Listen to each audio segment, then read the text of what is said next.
मैं आपको हिंदी साहित्य के अंतर्गत मैं शायद भाषा विकास पढ़ा रहा था आपको, है ना। हिंदी भाषा का विकास क्रम पढ़ा रहा था और भाषा विकास के अंतर्गत मैंने आपको हिंदी का विकास क्रम पढ़ाया था। हिंदी के संबंध में संवैधानिक प्रावधान बताए थे, ठीक है। तो संवैधानिक प्रावधानों के अंतर्गत कल मैंने आपको बताया था कि कुछ ऐसे आर्टिकल्स हैं जहां से डायरेक्ट एग्जाम में क्वेश्चन पूछा जाता है, जैसे अनुच्छेद 343 हो गया, 344 हो गया, 345 हो गया, 350 का हो गया, 348 भी देख सकते हैं, और अनुच्छेद 351। सबको वन लाइनर एकदम अच्छे से याद कर लेना, क्योंकि यहां से क्वेश्चन बनते हैं। और जितने फैक्ट मैंने उसके इर्द गिर्द आपको बताए होंगे वो सब के सब आपके एग्जाम के लिए महत्वपूर्ण हैं। हर बार कहीं ना कहीं से एक आध क्वेश्चन आ जाता है, और चूंकि हम संविधान को नहीं जानते हैं तो हम ऐसे क्वेश्चन को डील नहीं कर पाते हैं। तो चूंकि आप भाषा के विद्यार्थी हैं, भाषा को पढ़ते हैं, भाषा पढ़ाना चाहते हैं, तो भाषा के संबंध में ये मूलभूत जानकारियां हमारे दिमाग में होनी चाहिए। अब इसी को कड़ी को आगे बढ़ाते हैं और आज हम लोग एक टॉपिक देखेंगे जो है शास्त्रीय भाषा। छोटा सा टॉपिक है, 10 मिनट का, लेकिन एग्जाम के लिए बहुत महत्वपूर्ण है। शास्त्रीय भाषा, शास्त्रीय भाषा, या इसको अंग्रेजी में कहा जाता है क्लासिकल लैंग्वेजेस। शास्त्रीय भाषा होती क्या है? देखो, हमने राज्यों की राजभाषाओं के रूप में चिन्हांकन करने के लिए 8वीं अनुसूची बनाई। भाषाओं को संवैधानिक महत्व देना हमारा एक उद्देश्य था, और इस उद्देश्य को पूरा करने के लिए हमने 8वीं अनुसूची बना करके भाषाओं को सूचीबद्ध करने का काम किया है। इसके अंतर्गत वर्तमान में 22 भाषाओं को सूचीबद्ध किया जा चुका है, और अनेक ऐसी योजनाएं हैं केंद्रीय हिंदी निदेशालय के द्वारा या राजभाषा आयोग के द्वारा। ऐसी बहुत सारी योजनाएं हैं जहां पर इन भाषाओं को संरक्षण प्रदान करने के लिए अनेक कार्यक्रम चलाए जाते हैं। लेकिन ये शास्त्रीय भाषा का कॉन्सेप्ट इस कॉन्सेप्ट से थोड़ा सा अलग है। आपके मन में एक सवाल आएगा कि सर, जब हमारे यहाँ भाषाओं का चिन्हांकन करने के लिए 8वीं अनुसूची हम बना चुके थे, तो शास्त्रीय भाषा का कॉन्सेप्ट हमारे यहाँ क्यों लेकर के आया गया?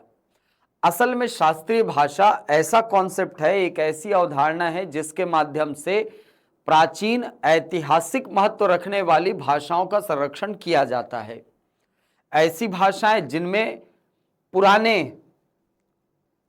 पुराने ग्रंथ लिखे गए हैं जो ऐतिहासिक महत्व रखती हैं हमारी संस्कृति में, ऐसी भाषाओं का संरक्षण करने के लिए शास्त्रीय भाषा का कॉन्सेप्ट हमारे यहाँ लाया गया है।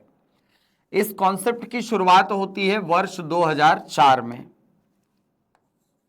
वर्ष 2004 में, और वर्ष 2004 में ही पहली शास्त्रीय भाषा का चिन्हांकन किया जाता है। और भारत में पहली शास्त्रीय भाषा थी तमिल भाषा। ये ध्यान रखिएगा, तमिल भाषा पहली शास्त्रीय भाषा बनी। पहली शास्त्रीय भाषा होने का दर्जा जिसको प्राप्त है वो है तमिल भाषा। इसके बाद वर्ष 2005 में दूसरी शास्त्रीय भाषा का चिन्हांकन किया गया जो थी संस्कृत भाषा। संस्कृत भाषा। इसके बाद वर्ष 2008 में आप ये देखेंगे कि 2 भाषाओं को शास्त्रीय भाषा का दर्जा दिया गया। 2 भाषाओं को, एक भाषा तो थी तेलुगु और एक थी कन्नड़। एक तेलुगु थी और एक कन्नड़ भाषा थी। इसके बाद वर्ष 2013 में मलयालम को शास्त्रीय भाषा का दर्जा दिया गया, मलयालम। और वर्ष 2014 में ओडिया भाषा को शास्त्रीय भाषा के अंतर्गत चिन्हांकित किया गया। तो वर्ष 2004 से लेकर के वर्ष 2014 तक आप ये देखेंगे कि 6 भाषाओं को शास्त्रीय भाषा के अंतर्गत शामिल किया जा चुका था। तमिल सबसे पहली भाषा बनी थी, शास्त्रीय भाषा। इसके बाद संस्कृत बनी 2005 में, 2008 में तेलुगु और कन्नड़ बनी, 2013 में मलयालम और 2014 में ओडिया भाषा को शास्त्रीय भाषा के अंतर्गत शामिल किया गया। इसके बाद वर्ष 2024 में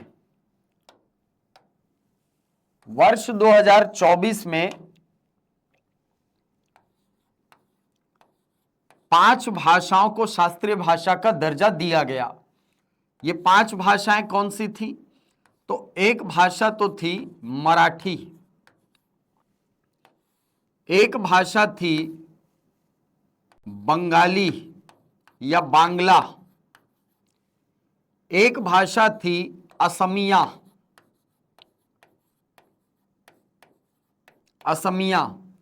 इसके अलावा एक भाषा थी पाली भाषा और एक भाषा थी प्राकृत भाषा। ये 5 ऐसी भाषाएं थी जिनको वर्ष 2024 में शास्त्रीय भाषा के अंतर्गत चिन्हांकित किया गया था। तो इस तरीके से यदि आप देखेंगे तो वर्तमान में हमारे पास कुल मिलाकर 11 भाषाएं ऐसी हैं जिनको शास्त्रीय भाषा का दर्जा दिया जा चुका है। तो यदि वर्तमान में पूछे कि शास्त्रीय भाषाओं की संख्या कितनी हो चुकी है, तो आंसर याद रखिएगा 11। इसके अलावा वर्ष 2024 को इंडिविजुअली आपको पूछ सकता है कि इनमें से कौन सी भाषा वर्ष 2024 के अंतर्गत शास्त्रीय भाषा के रूप में चिन्हांकित की गई है या चिन्हांकित नहीं की गई है। तो एक क्वेश्चन यहां से बनता है। इसके अलावा आपको 8-10 भाषाओं के नाम दे देगा और पूछेगा कि इनमें से कौन सी भाषा शास्त्रीय भाषा के अंतर्गत शामिल है या इनमें से कौन सी भाषा शास्त्रीय भाषा के अंतर्गत शामिल नहीं है। यहां से डायरेक्ट क्वेश्चन आपके लिए बन सकता है। तो शास्त्रीय भाषा के वर्तमान स्वरूप को देखें तो कुल मिलाकर 11 भाषाएं शास्त्रीय भाषाओं के रूप में चिन्हांकित की जा चुकी हैं। व्हाट्सएप ग्रुप आज बनेगा सुखलाल, है ना। आज डेमो आपकी कंप्लीट हो जाएगी, उसके बाद फिर आपका व्हाट्सएप ग्रुप रेगुलर बैचेस का बन जाएगा। ठीक है, रेगुलर बैच का आपका जो व्हाट्सएप ग्रुप है वो आज बन जाएगा, उसके लिए निश्चिंत रहो। ठीक है, नोटिफिकेशन ऐप में पता चलेगा भाई, नोटिफिकेशन ऑन करके रखना, पता चल जाता है उसमें। ठीक है, नोटिफिकेशन ऑन करके रखना, पता चल जाता है, आपको ब्लिंक कर देगा वो। ठीक है, चलो। तो वर्तमान में 11 भाषाएं शास्त्रीय भाषाओं के अंतर्गत शामिल हैं। 6 भाषाएं वर्ष 2004 से 2014 तक आपने चिन्हांकित किया और वर्ष 2024 में 5 भाषाओं को शास्त्रीय भाषा का दर्जा दिया गया। तो ये शास्त्रीय भाषा का कॉन्सेप्ट है। अब शास्त्रीय भाषा के कॉन्सेप्ट की शुरुआत कब हुई? तो याद रखिएगा, जिस वर्ष पहले शास्त्रीय भाषा का चिन्हांकन हुआ उसी साल शास्त्रीय भाषा का कॉन्सेप्ट निकल करके आया था, यानी वर्ष 2004 में। इसके बाद अलग अलग वर्षों में आपने भाषाओं को शामिल किया है, ये ध्यान रखिएगा।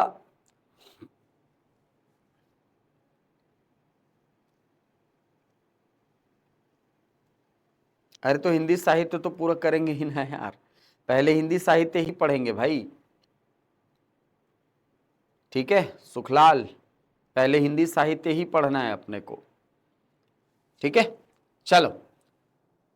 तो ये शास्त्रीय भाषा को अच्छे से बनाना, मैच द फॉलोइंग दे सकता है, एक तरफ वर्ष का नाम, एक तरफ शास्त्रीय भाषा, सुमेलित करने के लिए आपको क्वेश्चन दे सकता है। तो उस पैटर्न से भी क्वेश्चन बनाया जा सकता है, तो उस दृष्टिकोण से भी इसको तैयार कर लिए रहना। ठीक, अब आते हैं हम लोग हमारे साहित्य वाले हिस्से में। ठीक है, यहां पर आपका भाषा बोध वाला टॉपिक होता है कंप्लीट, बहुत इंपॉर्टेंट टॉपिक है। कम से कम 2-3 क्वेश्चन आपको वहां से मिलेगा। भाषा बोध से, चाहे वो हिंदी का विकास क्रम हो, चाहे संवैधानिक प्रावधान हो, चाहे आपका शास्त्रीय भाषा हो, सब मिला करके कम से कम 1-2 क्वेश्चन आपका बनेगा ही, ये मान करके चलिए। तो पिछली 3-4 क्लासेस में, 3 क्लासेस में है ना। डेमो क्लास से जो शुरू हुआ है, 3 क्लासेस में जितनी भी चीजें आपने पढ़ी हैं उनका प्रॉपर नोट्स बनाइएगा। नोट्स बनाते चलेंगे तो आपके लिए बहुत आसान हो जाएगा हिंदी साहित्य को पढ़ना। ठीक है, चलो अब सवाल यह आता है कि सर हिंदी साहित्य को पढ़ा कैसे जाए। देखो,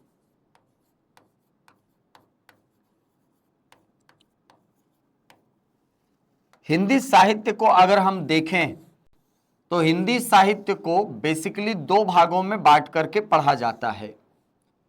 एक भाग में हम पढ़ते हैं पद्य साहित्यों को,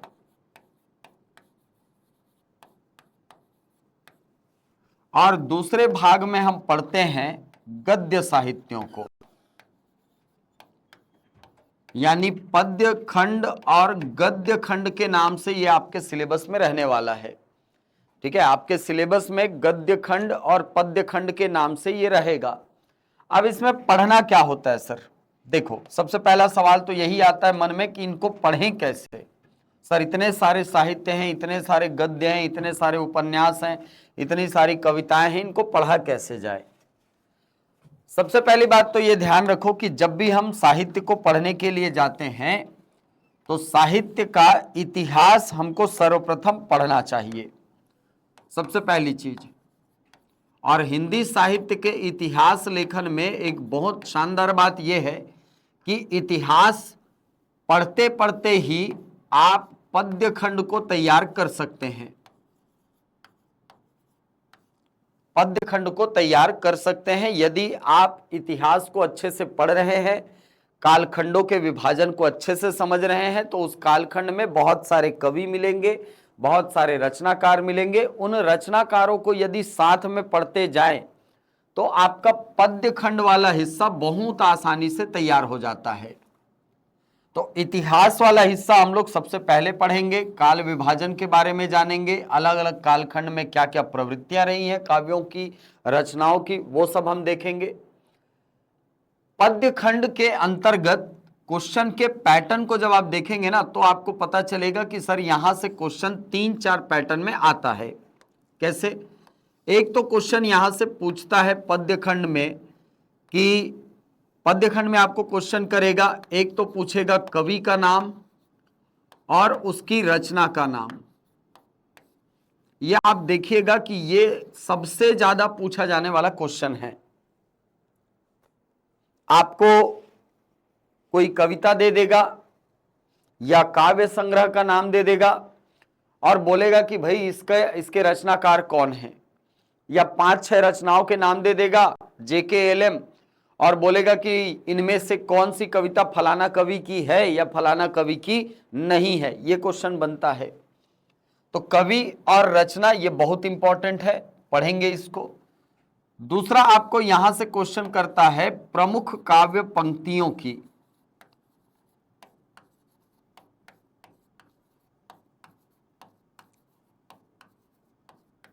प्रमुख काव्य पंक्तियां, जहां से आपको क्वेश्चन उठा करके देता है कि भाई फलाना पंक्ति जो है वो किस रचनाकार की है बताइए।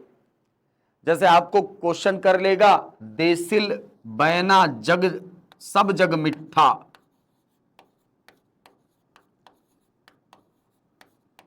देसिल बयना सब जग मिठा,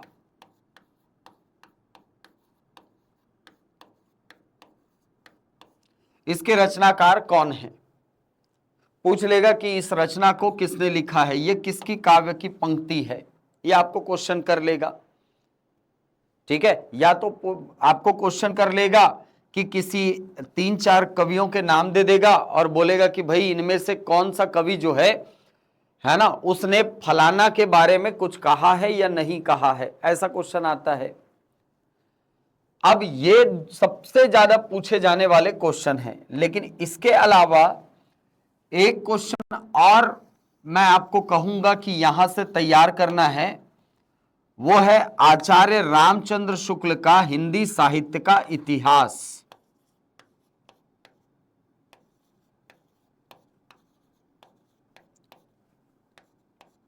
आचार्य शुक्ल की पुस्तक है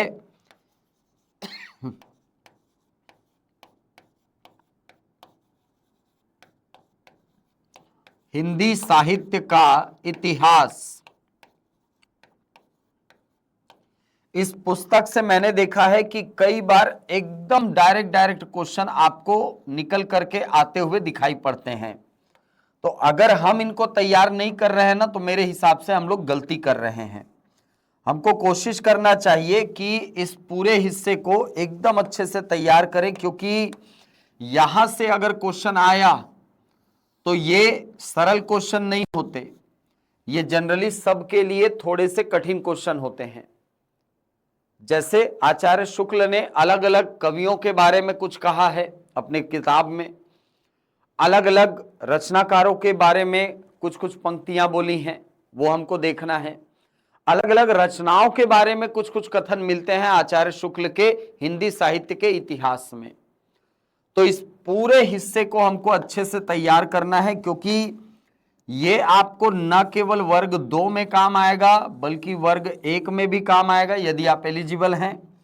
और यदि आप सेट की तैयारी कर रहे हो तो सेट में भी जो सिलेबस में शामिल है उसके भी चीजों को मैं आपको यहां पर बताता हुआ चलूंगा।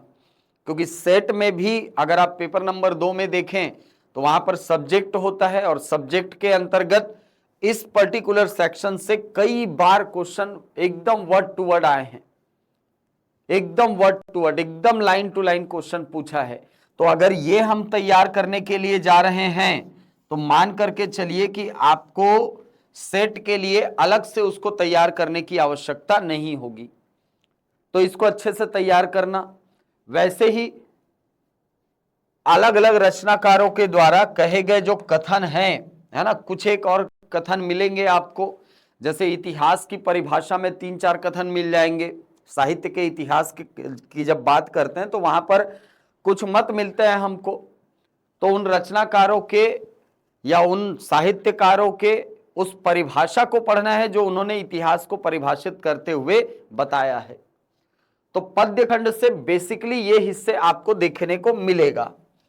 इसके अलावा यदि वो थोड़ा सा कठिन करने के लिए जाएगा क्वेश्चन को, तो समझना वो पूछेगा कवि परिचय से।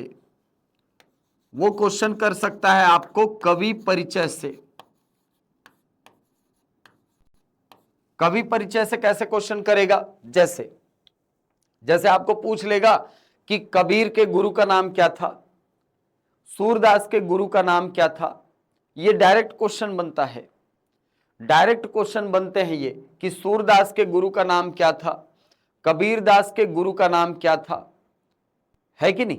तो यहां से हमको ना एकदम अच्छे से चीजों को समझना है कि भाई कौन कौन से व्यक्ति आपके लिए इंपॉर्टेंट है। ठीक, तो कवि परिचय भी आपके एग्जाम की दृष्टि से थोड़ा महत्वपूर्ण हो जाते हैं। तो इतिहास सबसे पहले पढ़ना है, उसके बाद फिर हम लोग आएंगे पद्य खंडों में। अब पद्य खंड को पढ़ने के बाद फिर आप आते हैं गद्य खंड में।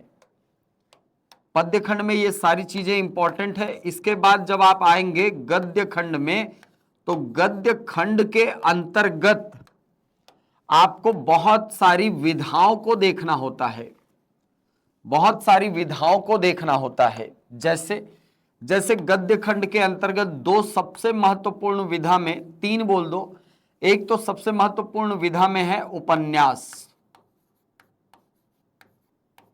उपन्यास उपन्यास के अंतर्गत अगर मैं कहूं ना, हाँ, ये सभी वही तो बोल रहा हूं ना, कुछ और साहित्यकार है उनकी परिभाषाओं को एग्जाम में देता है। ठीक है, हाँ, तो उपन्यास को हमको अच्छे से देखना है, ना केवल प्रेमचंद को बल्कि आधुनिक जो उपन्यासकार हैं जैसे कमलेश्वर हो गए, जैसे मन्नू भंडारी हैं, है ना, इनकी कुछ कुछ रचनाएं जो हैं वो हमारे एग्जाम के लिए महत्वपूर्ण है, जो सेट के सिलेबस में आपको दिखाई पड़ेगा। इसके अलावा जो अलग अलग पीजीटी में टीजीटी में पूछता है उनको हम अपने सिलेबस में शामिल करेंगे। उपन्यास के बाद एक महत्वपूर्ण विधा है नाटक। नाटक के अंतर्गत जयशंकर प्रसाद के कुछ नाटकों को हमको पढ़ना है। इसके अलावा मोहन राकेश हो गए, है ना, इसके अलावा आपको जगदीश चंद्र माथुर को देखना है। तो कुछ कुछ नाटककार ऐसे हैं जिनको हमको सिलेबस के अंतर्गत देखना होता है। और साहित्यकारों की यदि बात करूं या विधा की बात करूं तो यहां पर हमको देखना होता है कहानी को। कहानियों में माधवराव सप्रे से कहानी चालू होगी, है ना, टोकरी भर मिट्टी। और मूल पाठ करने की हम कोशिश करेंगे, क्योंकि कहानियां अगर बहुत लंबी हैं तो उसमें मैं आपको कुछ जरूरी फैक्ट बता करके आगे बढ़ूंगा। लेकिन अगर कहानियां ठीक ठाक लेंथ की हैं जिनको क्लास में पढ़ा जा सकता है, जैसे टोकरी भर मिट्टी छोटी सी कहानी है, उसको हिंदी की प्रथम मौलिक कहानी कहा जाता है, तो ऐसी कहानियों को हम क्लास में ही रीड कर लेंगे। इससे होगा ये कि आपका इंटरेस्ट भी बना रहेगा साहित्य में, और दूसरा आपका नॉलेज भी कहानियों के संबंध में बढ़ता जाएगा। तो ऐसा हम करेंगे। कहानियां पढ़ने के बाद एक टॉपिक होता है इसमें आत्मकथा।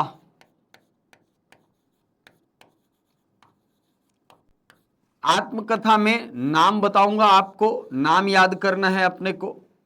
इसके अलावा एक टॉपिक आता है इसमें यात्रा वृत्तांत। राहुल सांकृत्यायन के बारे में पढ़ना है हमको। राहुल सांकृत्यायन की बहुत रचना है, ठीक है। हाँ हाँ, एकांकी तो नाटक के अंतर्गत आ जाता है भाई, है ना, नाटक के अंतर्गत एकांकी आ जाता है। एकांकी क्या होता है? एक अंक वाला नाटक, ठीक है। यात्रा वृत्तांत तो हो गया। इसके अलावा आपको देखना है रेखा चित्र को। तो ये पूरा भाग मिलकर के बनता है आपका गद्य खंड।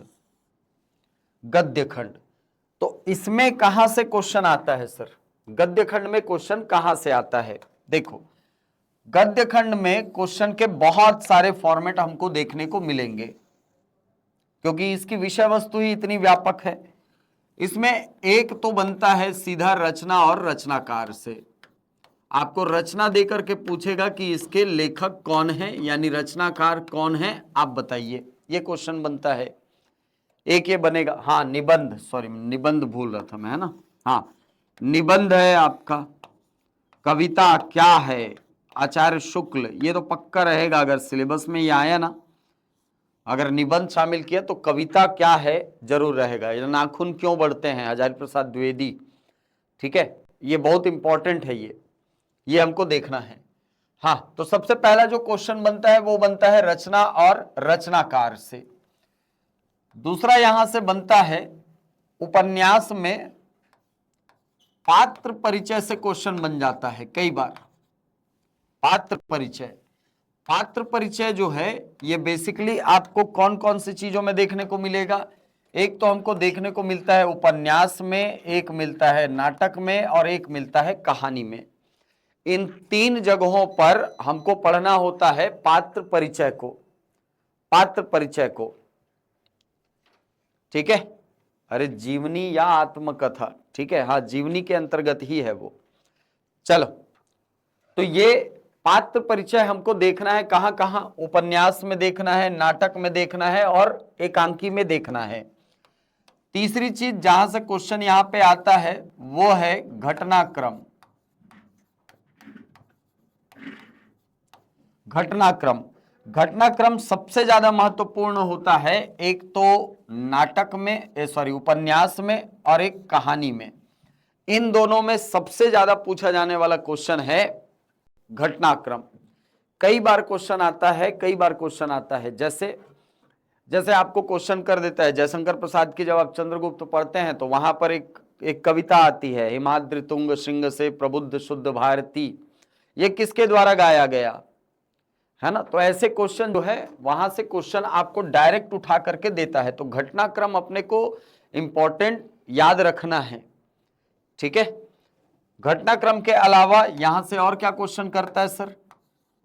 यहां से क्वेश्चन करता है प्रकाशन वर्ष। हर एक उपन्यास, हर एक नाटक का हमको प्रकाशन वर्ष याद करना है। प्रकाशन वर्ष में भी सबको नहीं पढ़ना है। प्रकाशन वर्ष में बेसिकली हमको एक तो देखना है उपन्यासों को, एक देखना है हमको नाटक को, इसके अलावा एक आता है आपका निबंध। निबंध में भी प्रकाशन वर्ष पूछा जाता है। ठीक है, तो ये 4-5 क्वेश्चन है जो कि आपको लगातार कई सारे एग्जाम में देखने को मिलेगा। ठीक, अब गद्यों को पढ़ने का तरीका क्या है, इस पे हम आगे सब सारी बातें करेंगे, लेकिन बेसिकली देखा जाए तो एग्जाम ओरिएंटेड स्टडी में आपको ये 4 चीजें तो एकदम अच्छे से तैयार होना चाहिए। ये 4 चीजें, रचना, रचनाकार, पात्र परिचय अपने को पता होना चाहिए, घटनाक्रम पता होना चाहिए, और जो उपन्यास है, नाटक है, इनके प्रकाशन वर्ष हमसे बनने चाहिए। ठीक है, चलो, तो ये आपका गद्य खंड हो गया। अब हम पढ़ना शुरू करेंगे, हम आज शुरू करेंगे हिंदी साहित्य का इतिहास वाला हिस्सा। ये वाला खंड पढ़ना हम शुरू करेंगे, इतिहास। ठीक है, क्योंकि हमारे यहां इतिहास लेखन की भी एक परंपरा रही है। चलो, तो अब कॉपी में हेडिंग डाल लेंगे, हिंदी साहित्य का इतिहास।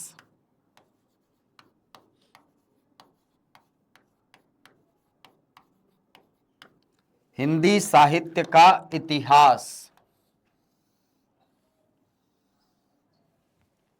अब इसके लिए ना मैं थोड़ा सा पीपीटी का सहारा लेता हूं।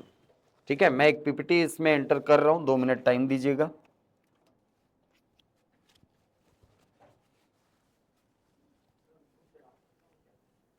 मत जला भाई।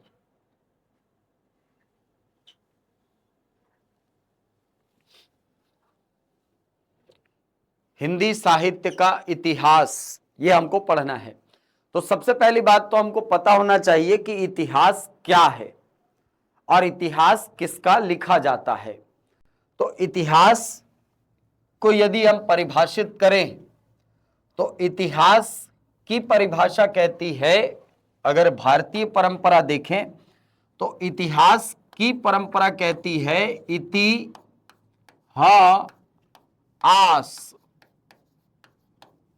ऐसा ही हुआ था।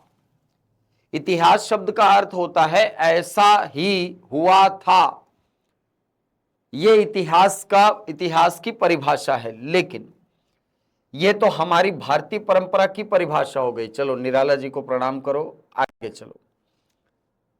तो इतिहास की परिभाषा कहती है कि आप जब अतीत की घटनाओं को काल क्रमानुसार तथ्यों के वर्णन और विश्लेषण के द्वारा अध्ययन करते हैं तो इस घटना को कहा जाता है इतिहास। इतिहास अनेक चीजों के परिप्रेक्ष्य में बात करता है, यानी इतिहास के अंतर्गत आप अनेक चीजों का अध्ययन कर सकते हैं। कैसे अनेक चीजों का अध्ययन कर सकते हैं सर? इतिहास को अगर हम एक दृष्टिकोण से देखें तो इतिहास में एक तो हम सभ्यता के विकास की बात करते हैं,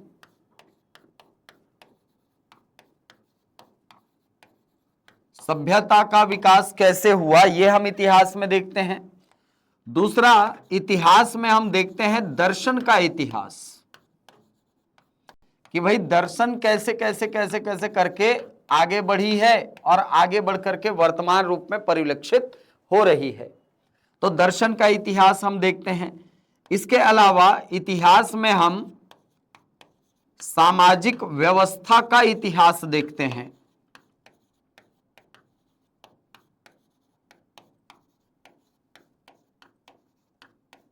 सामाजिक व्यवस्था का इतिहास देखते हैं। इसके अलावा राजनीतिक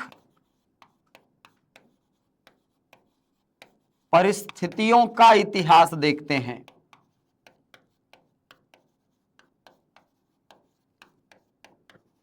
इसके अलावा आर्थिक स्थितियों का इतिहास हमारे द्वारा देखा जाता है।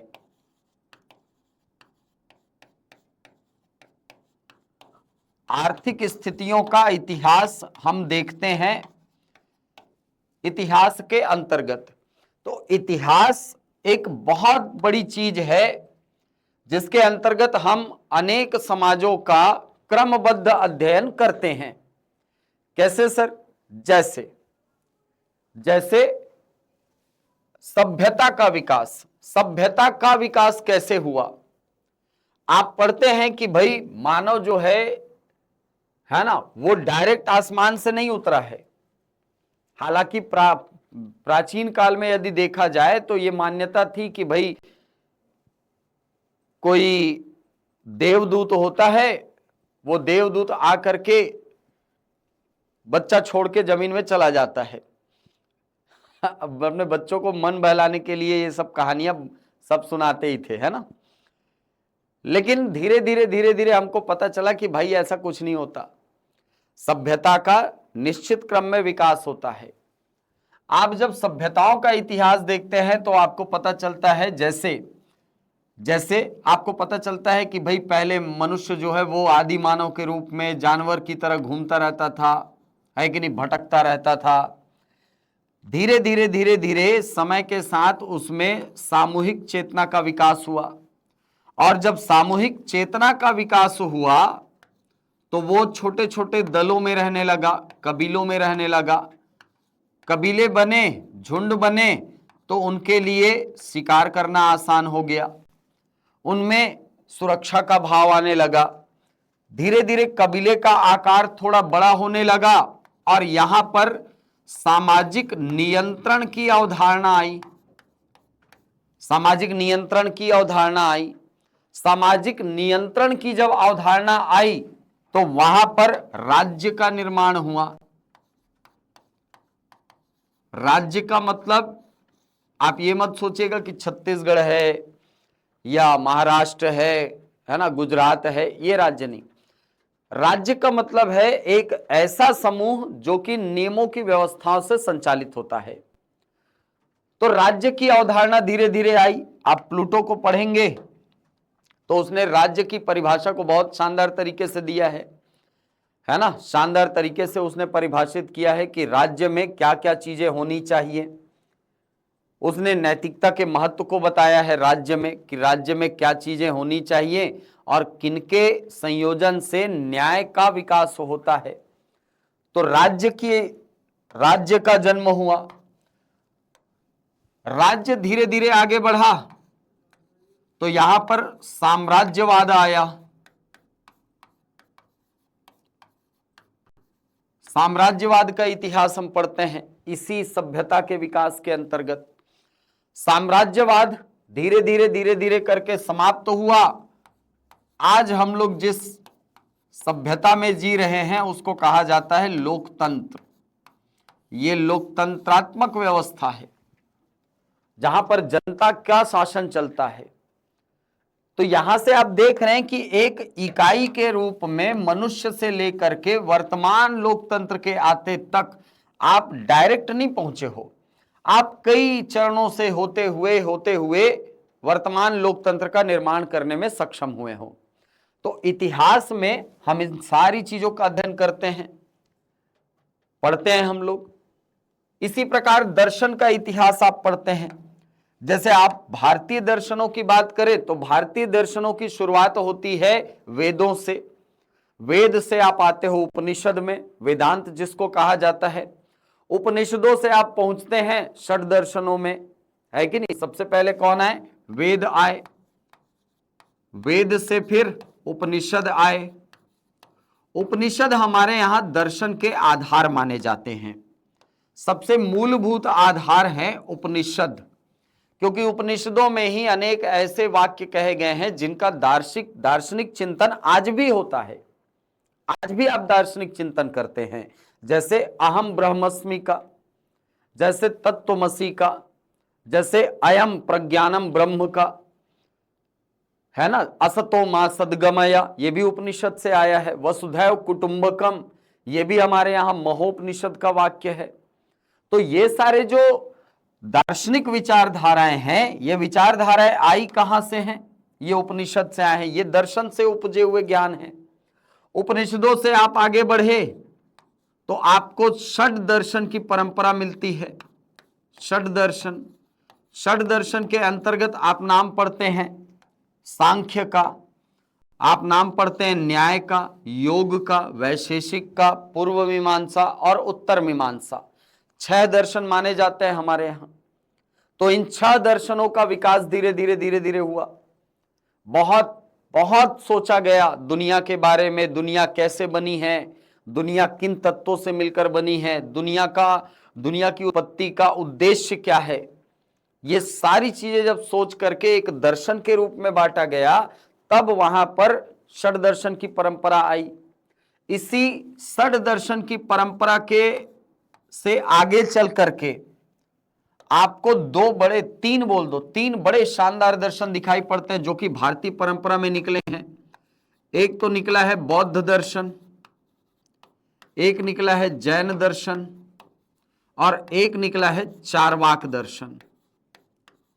ये 3 दर्शन निकले, बौद्ध दर्शन निकला, जैन दर्शन निकला और चार्वाक दर्शन निकला। ये दर्शन निकले। अब ये दर्शन भी धीरे धीरे करके और आगे बढ़े, है ना।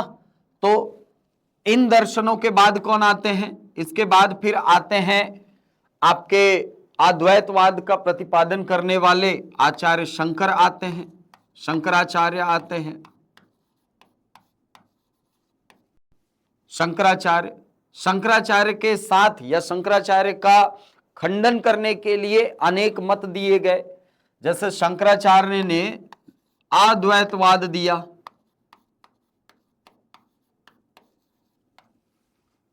तो रामानुजाचार्य ने दे दिया विशिष्टाद्वैतवाद। रामानुजाचार्य ने, रामानुजाचार्य ने दे दिया विशिष्टाद्वैतवाद।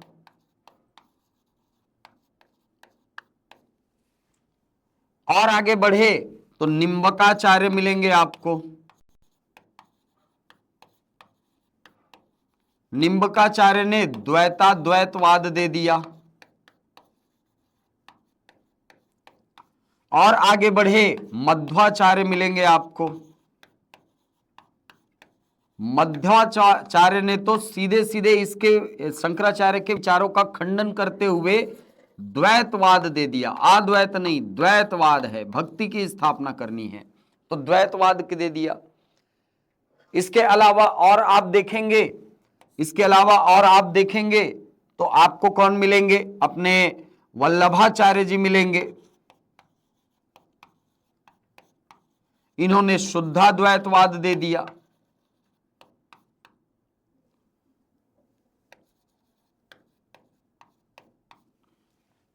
तो अनेक मत हमारे यहां धीरे धीरे प्रचलन में है। ठीक है।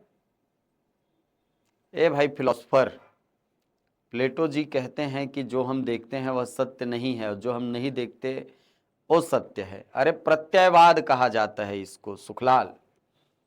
पढ़ेंगे ना यार, ठीक है। फिलॉसफी पढ़ोगे कभी तो फिलॉसफी में ये सारी चीजें पढ़ते हो, ठीक है। तो ये दर्शन का विकास हुआ। तो क्या दर्शन यहां पर रुक गया? नहीं सर, और आगे बढ़ा दर्शन और आगे बढ़ा। फिर आए कौन? कबीरदास आए। इनकी अपनी फिलॉसफी है, कबीरदास जी की अपनी फिलॉसफी है, कबीरदास जी की। रामानंद आए, रामानंद की अपनी एक फिलॉसफी है, अपना एक दर्शन है। फिलॉसफी नहीं बोलना चाहिए, दर्शन है। रामानंद आए, उनका एक दर्शन है। और आगे बढ़े तो आधुनिक चिंतकों में आपको विवेकानंद मिलेंगे, आपको महर्षि अरविंद मिलेंगे। समग्र योग, है ना, इनका है व्यवहारिक वेदांत। आपको डॉक्टर अंबेडकर साहब मिलेंगे।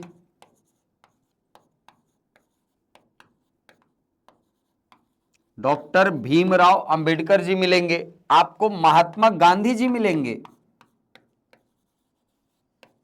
तो ये सब कौन है? ये सब हमारे यहां के दार्शनिक हैं। तो इतिहास में हम इनका विकास पढ़ते हैं कि ये विकसित कैसे हुआ। धीरे धीरे करके सब विकसित हुआ है। तो इतिहास में हम चीजों को आगे बढ़ता हुआ देखते हैं। इसी प्रकार आप पाश्चात्य दर्शन में जाएंगे तो पाश्चात्य दर्शन में थेल्स आएगा सबसे पहले। थेल्स पाश्चात्य विचारधारा का पहला चिंतक माना जाता है। पाइथागोरस आएगा, परमानाइडिस आएगा 6वीं शताब्दी ईसा पूर्व में। और आगे बढ़े तो आपको डायोजनीस मिलेंगे। डायोजनीस के समानांतर आपको कौन मिलेगा? आपको अरस्तु मिलेंगे। अरस्तु के बाद प्लेटो मिलेगा, प्लेटो के बाद सुकरात मिलेगा, प्लेटो मिलेगा, अरस्तु मिलेगा। और आगे बढ़ गए, हर कोई अपने आप में दार्शनिक होता है। आप भी दार्शनिक हो सुखलाल, ठीक है? हर कोई दार्शनिक है। दर्शन मतलब होता है दृश्यते अनेन इति दर्शनम, मतलब जिससे देखा जाए। तो जिसकी, सबकी तो दृष्टि होती है ना, सबके सोचने समझने की एक विधा होती है, एक प्रवृत्ति होती है, एक तरीका होता है। तो हर कोई अपने आप में दार्शनिक होता है। आप भी दार्शनिक हो। हाँ, दार्शनिक अच्छा या बुरा हो सकता है, ठीक है? दार्शनिक अच्छा दार्शनिक, बुरा दार्शनिक हो सकता है, लेकिन दार्शनिक और अदार्शनिक नहीं हो सकता कोई, क्योंकि हर किसी के सोचने का एक तरीका होता है, ठीक है? हाँ, चलिए। वैसे ही पाश्चात्य दर्शन में मैं बता रहा था, सुकरात आए, प्लेटो आए, अरस्तु आए, इनकी एक विचारधारा थी। और आगे बढ़े तो आधुनिक फिलोसफर्स में तो लाइन से आपको नाम मिलेगा, लॉक, बर्कले, ह्यूम, आपको नाम मिलेगा यहां पर। वैसे ही आप आगे बढ़े तो आपको हीगल मिलेंगे, द्वंद्वात्मक विधि लिए हुए। डेकार्ट मिलेंगे आपको। तो बहुत सारे जो दर्शन हैं, इनका विकास क्रमबद्ध तरीके से होता है। अब सामाजिक व्यवस्था का इतिहास हम पढ़ते हैं। सामाजिक व्यवस्था के अंतर्गत आप ये देखते हो कि भाई समाज की स्थिति किस कालखंड में कैसी थी, वो धीरे धीरे करके कैसे बदली, और कैसे बदल करके एक दूसरे रूप में आई। जैसे आप वैदिक सभ्यता की बात करेंगे तो वैदिक सभ्यता को हमारे इतिहास में आदर्श सभ्यता के रूप में देखा जाता है। और आगे बढ़े, और आगे बढ़े, और आगे बढ़े तो यहां से उत्तर वैदिक काल आया, तो सामाजिक परिस्थितियां बदली। और आगे बढ़े तो यहां से आपका महाजनपद काल आया, और सभ्यताएं बदली और परिस्थितियां बदली। और स्थिति बदली जब मौर्य युग आया या मगध का जब उदय हुआ, तो स्थितियां बदली। मगध का युग चल रहा था, अचानक विदेशी आक्रमण होना शुरू हुए, सामाजिक स्थिति बदल गई। विदेशी आक्रमण से पार पाके हमने गुप्त वंश की स्थापना की भारत में। भारत में गुप्त वंश की स्थापना हुई, फिर सामाजिक परिस्थिति थोड़ी बदली। तो हर कालखंड में सामाजिक परिस्थितियों का बदलना भी इतिहास के अध्ययन की विषय वस्तु होती है। वैसे ही राजनीतिक परिस्थितियों का इतिहास, किस कालखंड में राजनीतिक परिस्थितियां कैसी थी, ये भी हम पढ़ते हैं इतिहास के अंतर्गत। आर्थिक स्थितियां कैसी थी हर कालखंड में। जैसे आप वैदिक काल में देखेंगे तो वहां पर कृषि मुख्य व्यवसाय है ना, लेकिन उसके जस्ट पिछले कालखंड में जाएंगे आप हड़प्पा काल में, तो वहां पर व्यापार मुख्य कार्य था। और आगे बढ़े तो अब धीरे धीरे करके दोनों चीजें एक अर्थव्यवस्था में योगदान करने लग जाती है। कृषि भी महत्वपूर्ण हो जाती है, व्यापार भी महत्वपूर्ण हो जाता है। तो इतिहास के अंतर्गत इन सारी चीजों का अध्ययन हम करते हैं, और ऐसा नहीं है कि केवल इनका अध्ययन करते हैं। इतिहास के अंतर्गत हम मानव के विकास से लेकर के दर्शन के विकास तक की सारी संभावनाओं का अध्ययन इतिहास के अंतर्गत किया जाता है, ठीक? तो इतिहास की विषय वस्तु में ये सारी चीजें शामिल हैं। अब इतिहास के बारे में कुछ कथन चिंतकों के द्वारा दिए गए हैं।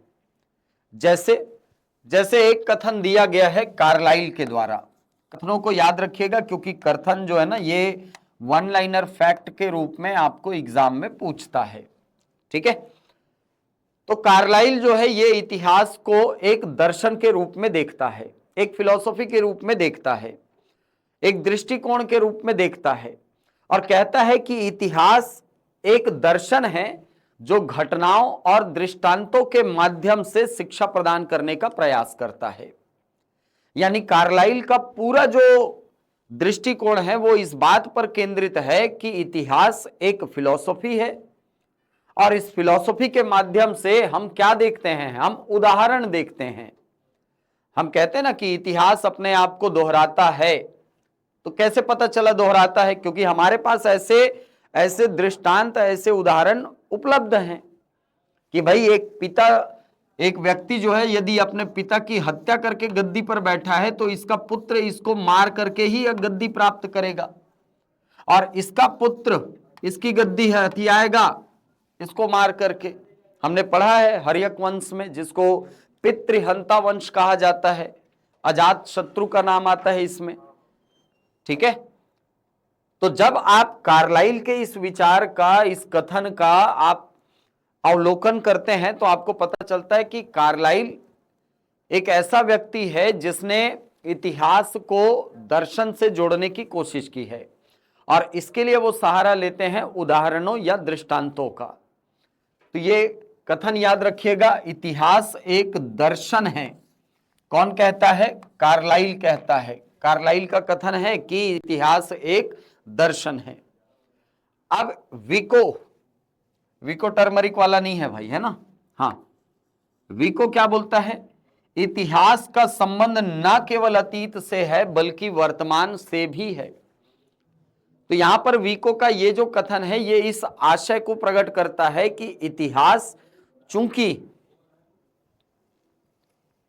सर वर्ग 2 हिंदी और वर्ग 1 हिंदी के लिए एक ही बैच है, या दोनों अलग अलग लेना होगा? ठीक है, वैसे लगभग चीजें वर्ग 2 में मैं कंप्लीट करा दूंगा आपको, है ना भारती, लेकिन वहां पर ना मैंने थोड़ा सा डेप्थ में ज्यादा पढ़ाया है।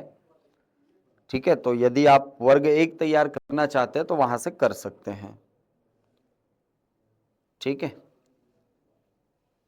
क्योंकि वर्ग 2 में उतना डेप्थ है नहीं ना, वर्ग 1 में आपको डेप्थ ज्यादा मिलेगा। ठीक है, चलो। हाँ, तो इतिहास का संबंध केवल अतीत से ना होकर के वर्तमान से भी होता है, ये कथन है विको का। तो विको का ये जो कथन है ये आप समझिएगा, ये सीधे सीधे ये बोलना चाहता है कि अतीत की घटनाएं वर्तमान को प्रभावित करती हैं। जैसे आप समझिए, जैसे कि मान लो एक समय में हमारे यहां ब्रिटिश शासन था। आज हमारे यहां सामाजिक परिस्थिति को देखो, आज हमारे यहां की राजनीतिक परिस्थिति को देखो, सब में अंग्रेजी का प्रभाव दिखेगा, उस शासन का प्रभाव दिखता है। क्यों? संविधान बनाने की परंपरा हमारे यहां वहीं से आई है। हमारे यहाँ जब कैबिनेट मिशन आया 1942 में, तो उसके पहले हमारे यहाँ संविधान नाम की कोई चीज थी नहीं। वो 1860-61 में जो नियम चल रहा था, वो नियम पूरा 1947 तक चलाया गया। और मजे की बात ये कि संविधान लागू होने के बाद अभी पिछले साल बीएनएस आया है ना, भारतीय न्याय संहिता पिछले साल आया है। उसके पहले तो पूरा 1861 का आईपीसी चल रहा था, इंडियन पिनल कोड चल रहा था हमारे यहां, है कि नहीं? तो इतिहास वो प्रभावित कर रहा है हमारे वर्तमान को। वैसे ही अंग्रेजी सभ्यता का प्रभाव ये पड़ा कि हम औद्योगिक क्रांति की तरफ आगे बढ़े। हाँ, ये भी एक प्रभाव है। इसके अलावा हमने अर्थ का महत्व समझा, हमने पैसे का मतलब जाना, पैसे का महत्व जाना कि भाई अच्छा पैसा होता है तो ये होता है, पैसे के लिए लोग गला काट देते हैं। हमारे यहाँ परंपरा नहीं थी, हमारे यहाँ परंपरा नहीं थी, लेकिन हमने ये महत्व ज्यादा जाना कब? जब अंग्रेज हमारे यहाँ आए, जब मुगलों का हम पर आक्रमण हुआ, तब हम सीख पाए कि अच्छा शासन की पद्धतियां ये भी होती हैं, ये किया जाता है, ये ऐसा होता है, हम तब जान पाए। और आज हम उसको इंप्लीमेंट करने की कोशिश करते हैं। जैसे आज हमारे पहनावे को भी देखो, आज हम जीन्स पहनते हैं, वो भारतीय परिधान तो नहीं है, वो अंग्रेजी परिधान है, दूसरी संस्कृति से आया हुआ परिधान है। इसीलिए यहां पर विको का ये कथन कि भाई इतिहास का संबंध केवल अतीत से ना होकर के वर्तमान से भी होता है, यह कथन सही है। कांट क्या कहता है? कांट बोलता है कि सृष्टि का वही विकास प्रकृति के आंतरिक विकास की बाह्य बाह्य होगा। ये ठीक है, सृष्टि का बाह्य विकास प्रकृति के आंतरिक विकास की प्रक्रिया का प्रतिबिंब है। ठीक है, मतलब जो चीजें प्रकृति आंतरिक रूप से अपने आप में परिवर्तित करती है उसी के हिसाब से सृष्टि का बाह्य रूप हमको दिखाई पड़ता है। ये ठीक वैसी है, वैसी ही बात है जैसे कि आप कहते हैं ना कि जो व्यक्ति अंदर जिसके विचार में कुछ होता है उसकी वाणी वैसी हो जाती है।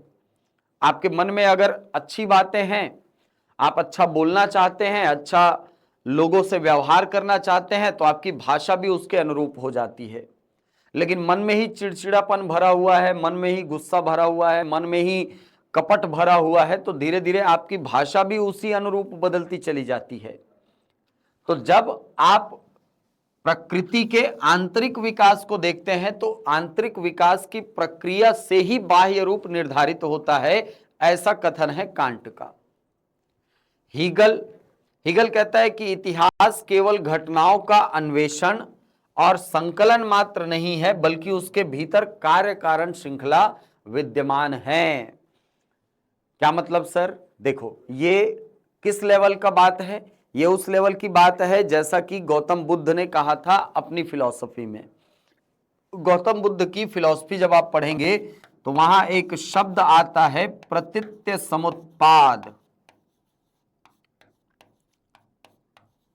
प्रतीत्य समुत्पाद, ये प्रतीत्य समुत्पाद क्या कहता है सर? प्रतीत्य समुत्पाद कहता है कि कोई भी घटना निरपेक्ष नहीं होती, वो एक दूसरी घटना का परिणाम होती है। इसके अंतर्गत 12 चरण गौतम बुद्ध ने बताए हैं। 12 चरण, 12 यानी 12 चरण गौतम बुद्ध ने बताए हैं कि ये इसका परिणाम होता है, फिर ये इसका परिणाम होता है, ये इसका परिणाम होता है। अविद्या से कहानी चालू होती है, अविद्या से कहानी चालू होती है। तो 12 चरणों के माध्यम से एक घटना दूसरे पर, दूसरी तीसरे पर, तीसरी चौथे पर, चौथी पांचवें पर, ऐसे करके वापस अविद्या में आप पहुंचते हैं। जन्म हुआ तो फिर से अविद्या में फंसोगे। ठीक है, जाति नाम दिया है जन्म को उन्होंने, मैं आपको दिखाता हूं। ये 12 चरण गौतम बुद्ध ने नाम दिया है।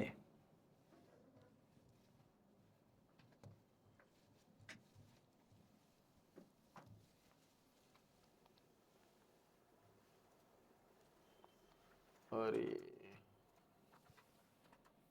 गौतम बुद्ध का प्रतीत्य समुत्पाद,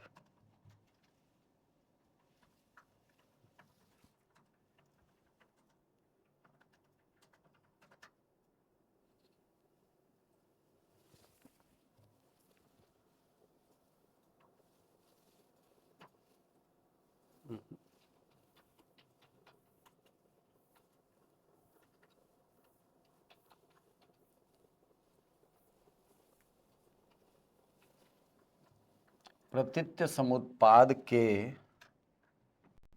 12 चरण।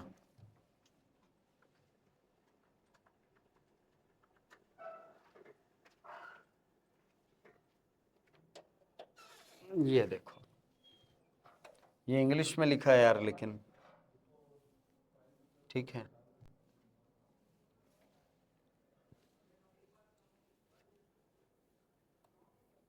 ये देखो, ये चरण आपको दिखता है। ठीक है, कैसे दिखेगा? सबसे पहले आएगी अविद्या, यानी अविद्या, अविद्या सबसे पहले।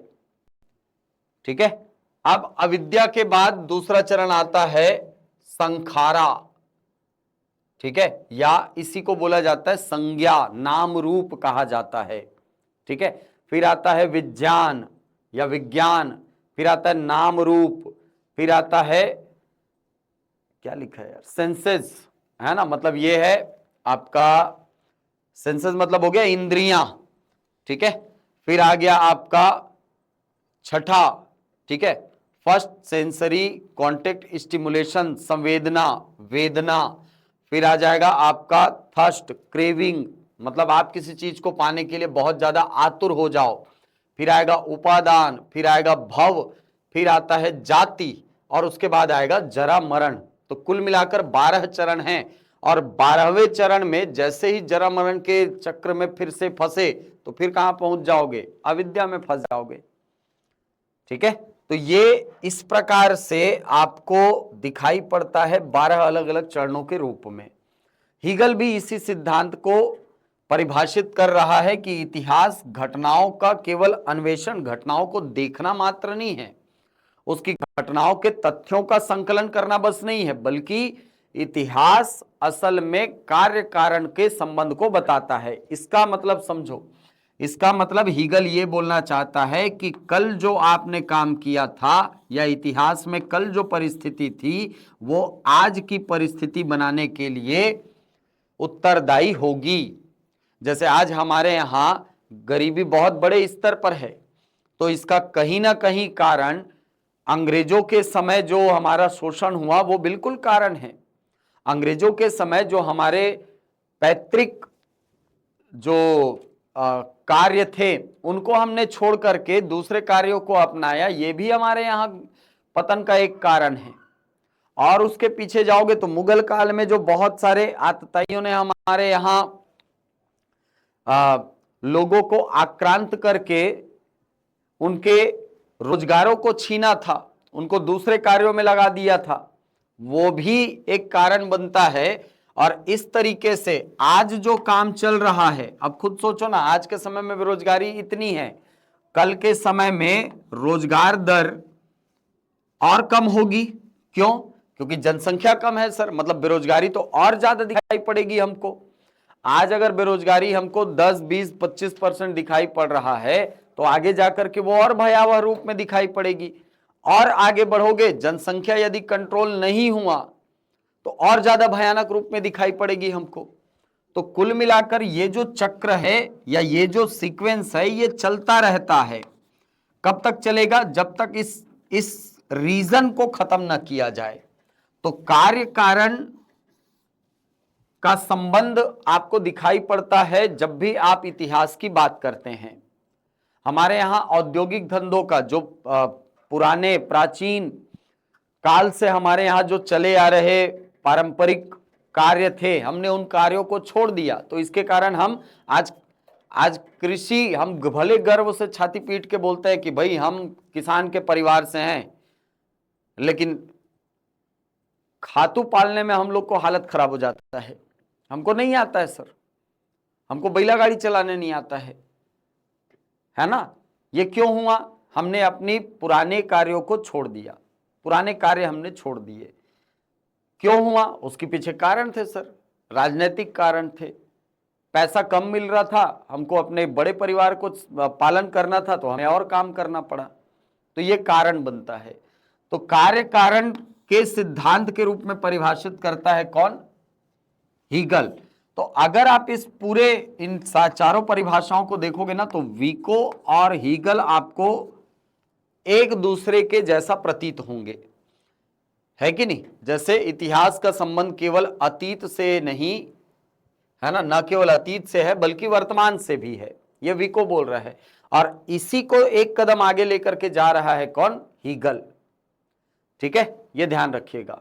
चलो, डार्विन क्या बोलता है? सुखलाल, सृष्टि का कोई अंग या तत्व का एक घटित या रचित ना होकर क्रमशः विकसित होना, ये भी है। ठीक है, अचानक से कोई चीजें नहीं होती है ना।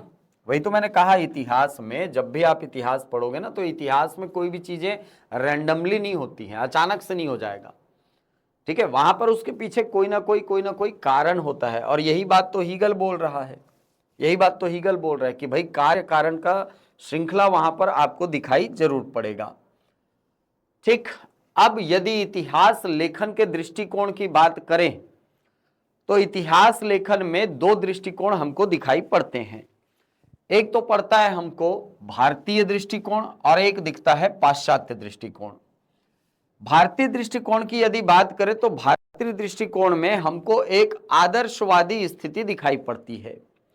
आदर्शवादी स्थिति कहने का मतलब, आप किसी एक ऐसे आदर्श को उठाते हैं जिसके द्वारा किया गया हर कार्य परफेक्ट माना जाता है, और उसके आधार पर दूसरे व्यक्ति के व्यवहारों की तुलना करते हैं कि तू भाई किस काम में अच्छा है, किस काम में बुरा है ना। जैसे ये 4 काम में एकदम परफेक्ट है, लेकिन ये 2 काम में परफेक्ट है, लेकिन 2 काम में परफेक्ट नहीं है।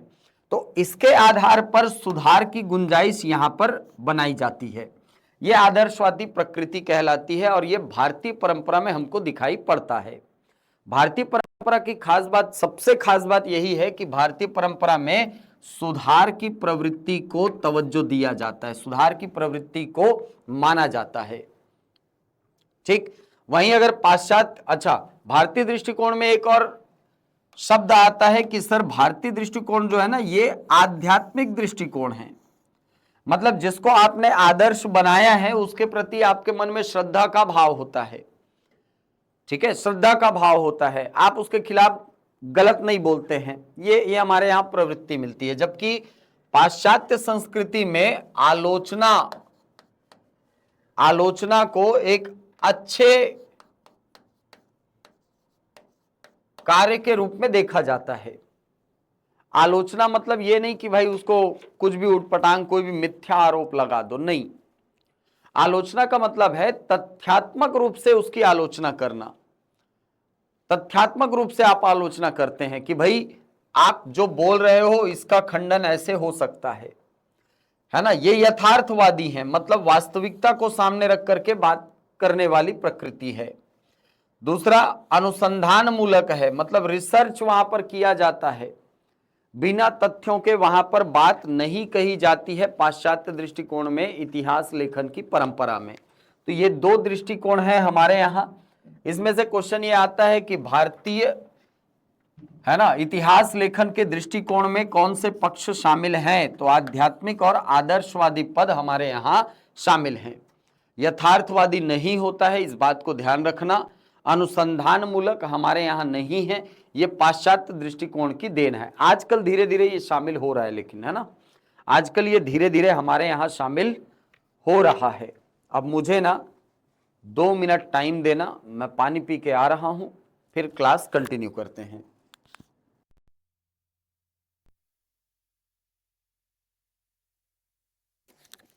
चलो, तो ये इतिहास लेखन का दृष्टिकोण है हमारे यहां। अब इसके बाद यदि साहित्य की बात करें तो साहित्य की परिभाषा भी अलग अलग लोगों के द्वारा दी गई है। ठीक है, साहित्य को यदि हम भारतीय परंपरा में देखें तो साहित्य शब्द 2 शब्दों से मिलकर बनता है, एक सा और एक है हित। आचार्य शुक्ल कहते हैं कि जिन साहित्यों के द्वारा लोगों का हित हो, है ना, उनको साहित्यों में शामिल किया जाना चाहिए। हित यहां पर आवश्यक तत्व माना जाता है साहित्य का। ठीक, अब इसकी भी परिभाषा मिलती है और तत्वों के प्रकार बताए जाते हैं। जैसे देखो क्या लिखा है, मनुष्य के सामाजिक सांस्कृतिक जीवन का विश्लेषण ही साहित्य है, यह परिभाषा हमको मिलती है। अब इसमें एक परिभाषा मिलती है फ्रेंच विद्वान तेन की। तेन महाशय के नाम से ये जाने जाते हैं, आप कई जगह पर इनका नाम सुनेंगे, तेन महाशय ऐसे बोला जाता है ना। तेन साहित्य की विभिन्न प्रवृत्तियों के मूल में मुख्यतः 3 तत्व होते हैं। मूलतः 3 तत्वों के द्वारा आप लिटरेचर को परिभाषित करते हैं। 3 चीजें होने पर आप कहते हैं कि भाई हाँ ये साहित्य है। कौन कौन सी 3 चीजें हैं? पहली चीज है जाति, दूसरी चीज है वातावरण और तीसरी चीज है क्षण विशेष। तो यहां से क्वेश्चन बनता है कि तेन के अनुसार साहित्य की 3 प्रमुख प्रवृत्तियां कौन सी हैं? तो जाति है, वातावरण है, क्षण विशेष है। ठीक है, इसको याद करना है। जाति, वातावरण और क्षण विशेष, ये 3 चीजें तेन के अनुसार साहित्य के 3 प्रमुख प्रवृत्तियों में शामिल है। वहीं हडसन कहते हैं कि भाई इसमें 5 तत्व होते हैं। तेन 3, याद रहेगा ना, तेन 3, जाति, वातावरण और क्षण विशेष।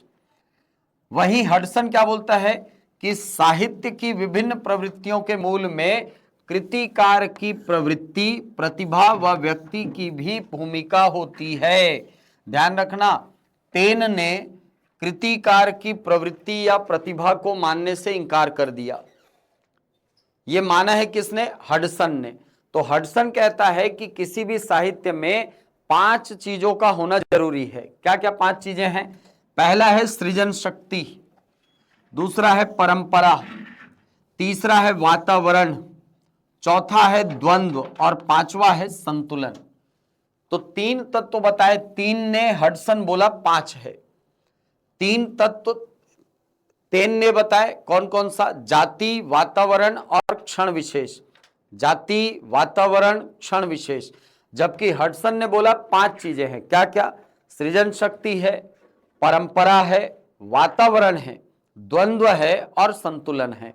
ठीक है, तो इसमें वातावरण दोनों में दिखाई पड़ेगा आपको, यहां भी दिखाई पड़ेगा, यहां भी दिखाई पड़ेगा। इसको कॉमन निकाल करके आप पढ़ सकते हो।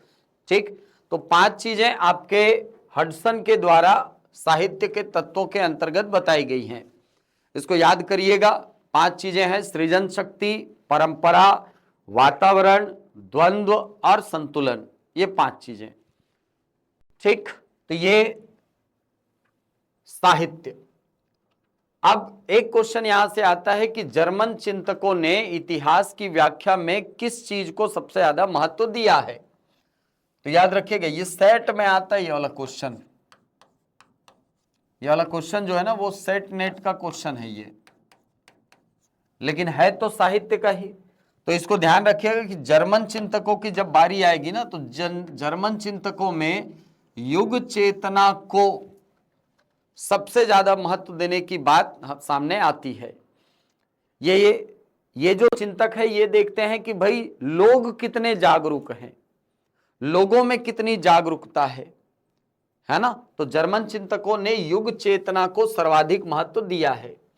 अब आचार्य शुक्ल का एक कथन है, बहुत इंपॉर्टेंट है एग्जाम के लिए, बहुत ज्यादा इंपॉर्टेंट है। एग्जाम में क्वेश्चन यहां से कई बार पूछा है। क्या पूछा है, क्या बोला है कि प्रत्येक देश का साहित्य वहां की जनता की चित्त वृत्तियों का इतिहास है। इसका मतलब ये कि जब आप आचार्य शुक्ल की इस परिभाषा को देखते हैं, तो यहां पर कहता है, आचार्य शुक्ल कहते हैं कि प्रत्येक देश का साहित्य जो है वो जनता की चित्त वृत्ति का इतिहास है। मतलब लिखने वाला वही लिखता है जो उस समय जनता में प्रचलित होता है, ये आचार्य शुक्ल कहते हैं। और यहीं से निकल करके एक बात आती है जिसको आपने कई बार सुना होगा कि साहित्य समाज का दर्पण होता है। साहित्य समाज का दर्पण होता है। ये कहां से निकल करके आया? आचार्य शुक्ल के इस वक्तव्य से। क्या कहा उन्होंने कि भाई किसी देश का साहित्य वहां की जनता की चित्त वृत्तियों का इतिहास है। ठीक है, तो ये ध्यान रखिएगा, आचार्य शुक्ल का ये कथन है। इसके बाद एक रचना, एक परिभाषा आती है डॉक्टर नगेंद्र के द्वारा। डॉक्टर नगेंद्र भी हिंदी साहित्य का इतिहास लिखे हैं, है ना, इनकी भी रचना आती है हिंदी साहित्य का इतिहास। साहित्य का इतिहास बदलती हुई अभिरुचियों और संवेदनाओं का इतिहास होता है जिनका संबंध आर्थिक और चिंतनात्मक परिवर्तन से होता है। तो डॉक्टर नगेंद्र ने यह कहा कि भाई साहित्य का जो इतिहास है ये लोगों की बदलती हुई अभिरुचियां और संवेदनाओं से जुड़ी होती हैं। यानी लोग जैसा सोचते हैं, जिस चीज पर रुचि दिखाते हैं, जिस चीज के संबंध में विचार करते हैं और जिसके संबंध में उनकी संवेदनाएं जो होती हैं वो सक्रिय होती हैं, इन्हीं के आधार पर इतिहास के साहित्य की रचना की जाती है। जैसे आप फिल्मों को देखें ना, आजकल ये भी कथन प्रचलित है कि फिल्में समाज का दर्पण है। आपने सुना होगा, साहित्य को उन्होंने रिप्लेस कर दिया, क्योंकि आजकल आप फिल्म ज्यादा देखते हो सर, है नहीं, फिल्म ज्यादा देखते हो आप, साहित्य कम पढ़ते हो, तो हमको इस कथन को बदलना पड़ गया। ठीक है, और आजकल कथन क्या प्रचलित है कि फिल्म समाज का दर्पण होता है, बोलते हैं ऐसा। मतलब आप ध्यान से देखना कि फिल्मकार वही फिल्म बनाना पसंद करते हैं जो कि जनता में ज्यादा हिट हो रहा हो। होता है ऐसा कि भाई जो जिस जॉनर की फिल्म ज्यादा लोगों के द्वारा पसंद लाई जा रही है, पसंद की जा रही है, उसी जॉनर की फिल्में ज्यादा बनाई जाती हैं निर्देशकों के द्वारा या जो फिल्म निर्माता है उनके द्वारा। सेम वैसा ही साहित्यों में है। साहित्य में अधिकांशतः ऐसी बातें लिखी जाती है जो जनता को पसंद आती हैं। इसीलिए तो आचार्य शुक्ल ने कहा है कि प्रत्येक देश का साहित्य वहां की जनता के चित्तवृत्ति का इतिहास है। और यही बात डॉक्टर नगेंद्र कह रहे हैं कि साहित्य का इतिहास बदलती हुई अभिरुचियों और संवेदनाओं का इतिहास है। ठीक है, जिनका संबंध आर्थिक और चिंतनात्मक परिवर्तन से होता है। मतलब ये जो अभिरुचियां आपकी बदल रही हैं, इन अभिरुचियों का संबंध होता है आर्थिक और चिंतनात्मक परिवर्तन से। ठीक है, तो ये डॉक्टर नगेंद्र की परिभाषा है।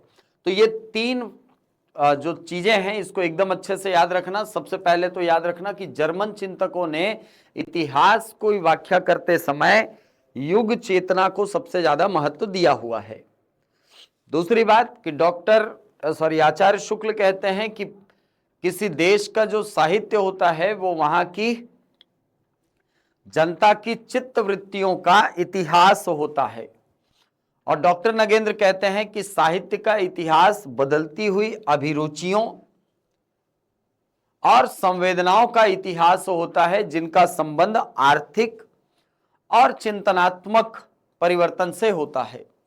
तो ये दो परिभाषाएं और ये वो फैक्ट अच्छे से ध्यान में रखिएगा। ठीक, आगे बढ़ते हैं। अब यदि साहित्य के इतिहास लेखन की परंपरा देखें तो इतिहास लेखन की अनेक तरीके हमारे यहां प्रचलित हैं। अनेक तरीके प्रचलित हैं, जैसे वर्णानुक्रम पद्धति है, जैसे कालानुक्रम पद्धति है, जैसे विधेयवादी पद्धति है, जैसे समाजशास्त्री पद्धति है, और एक विचारधारा या विमर्श के आधार पर जो पद्धति है इतिहास लेखन की वो हमको दिखाई पड़ता है।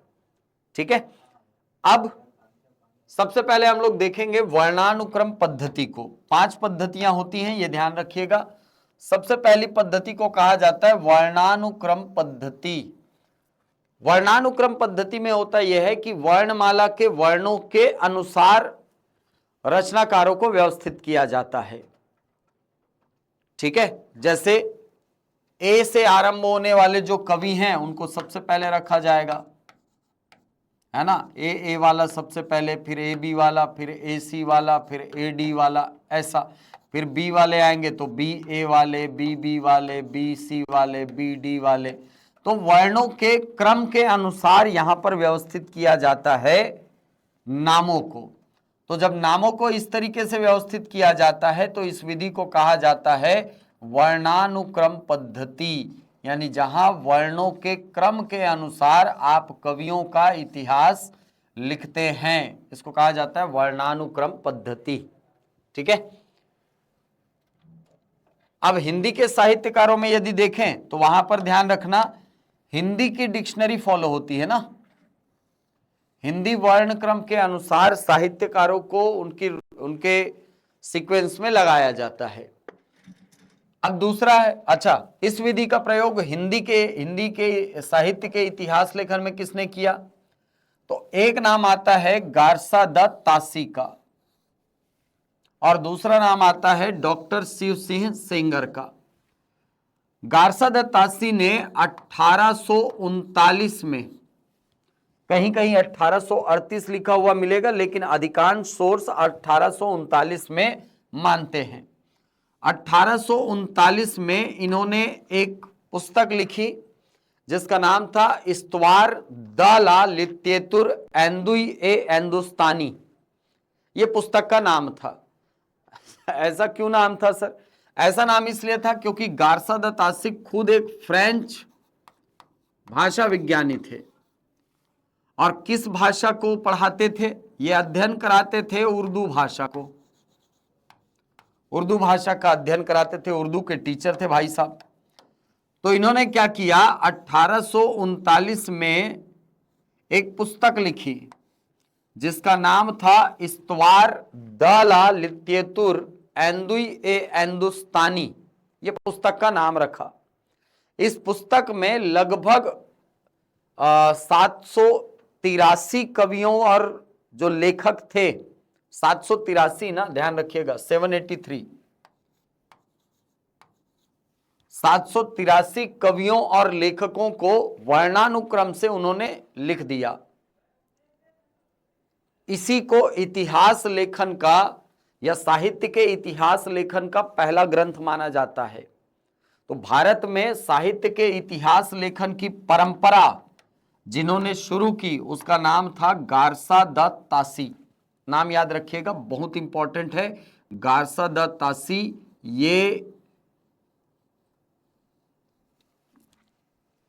ये हिंदी के साहित्य इतिहास लेखन करने वाले पहले व्यक्ति थे। नाम है इनका गारसा द तासी।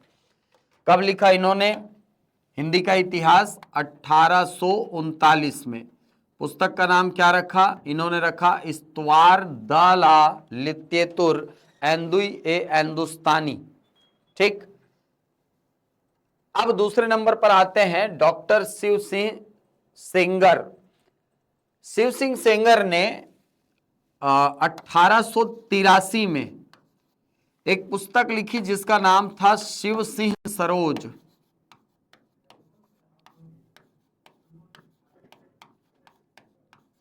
शिव सिंह सरोज।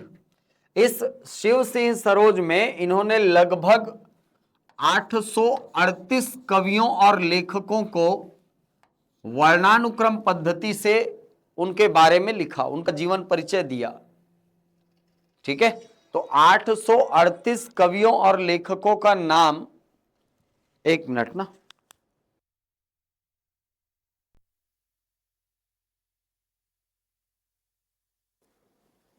ठीक है, तो 838 कवियों और लेखकों को इन्होंने जीवन चरित्र और उनकी कविताओं के उदाहरण के साथ ये लिखा है उन्होंने। ठीक है, पुस्तक का नाम क्या रखा इन्होंने? शिव सिंह सरोज। अच्छा, अब यहीं से अगर मैं ये बोलूं कि साहित्य के इतिहास लेखन का पहला भारतीय प्रयास किसका माना जाएगा? तो डॉक्टर शिव सिंह सेंगर का माना जाएगा। पहला प्रयास बोलेगा तो गारसा द तासी का, और पहला भारतीय प्रयास बोलेगा तो किसका माना जाएगा? शिव सिंह सेंगर का माना जाएगा। शिव सिंह सेंगर के बारे में याद रखिएगा। पुस्तक का नाम है इनका शिव सिंह सरोज। कब लिखा इन्होंने? 1883 में। 1883 में इन्होंने लिखा। कितने कवियों का जीवन परिचय इसमें शामिल किया? तो 838 कवियों और लेखकों के नाम को इसमें जीवन परिचय के साथ इन्होंने शामिल किया। ठीक है, तो ये सबसे पहले ये दो नामों को अच्छे से याद कर लो। हो जाएगा याद? हो जाएगा? कमेंट करके बताओ भाई जल्दी।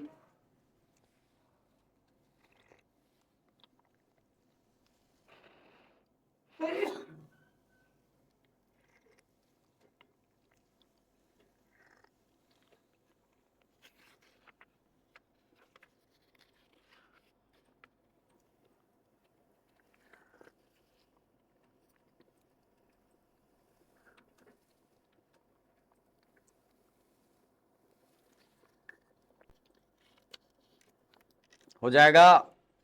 बहुत बढ़िया। चलो, ऐतिहासिक, अब देखो ये तो पहला मेथड हो गया, पहला तरीका हो गया। दूसरा तरीका क्या है?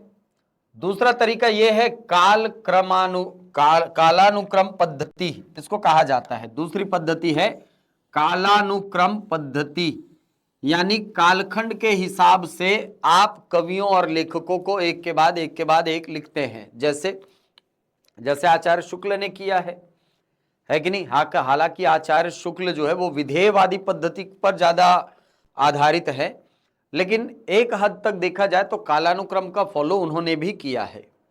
ठीक है, तो कालानुक्रम पद्धति में क्या होता है कि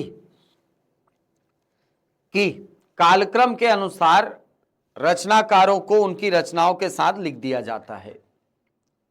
ठीक है, कालानुक्रम के हिसाब से आप रचनाकारों को लिख देते हैं सीक्वेंस में।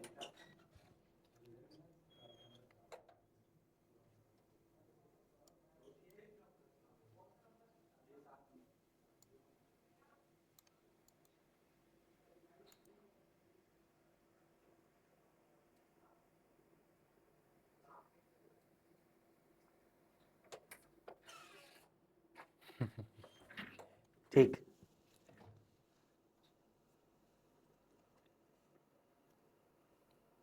आगे पढ़ेंगे ना सुखलाल, अभी अभी इतना याद रखो ना यार। ठीक है, चलो कालानुक्रम पद्धति में अब देखो, कालानुक्रम पद्धति में जिन्होंने इस विधि का प्रयोग किया है उसमें एक नाम आता है जॉर्ज ग्रियर्सन का। जॉर्ज ग्रियर्सन के बारे में आपको पता होगा कि जॉर्ज ग्रियर्सन हमारे यहां भाषा के संबंध में बहुत शोध कार्य इनका मिलता है। इवन छत्तीसगढ़ी या भारतीय भाषाओं में इनका बहुत ज्यादा शोध कार्य हमको मिलता है। भारत में ना 1784 में एक संस्था बनी थी विलियम जोन्स की अध्यक्षता में, जिसको नाम दिया जाता है एशियाटिक सोसाइटी ऑफ बंगाल।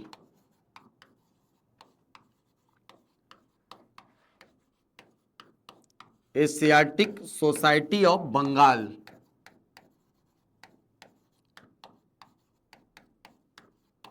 है ना। इसकी स्थापना की थी विलियम जोन्स ने।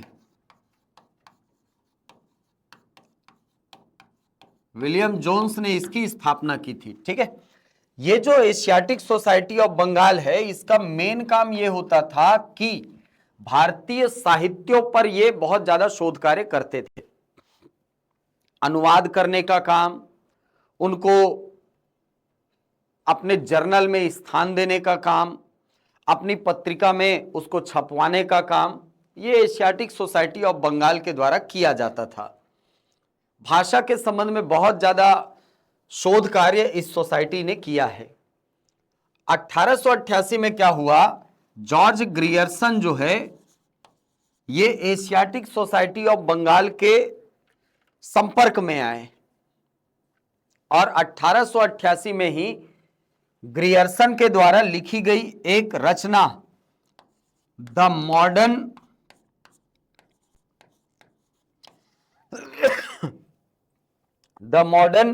Vernacular of literature,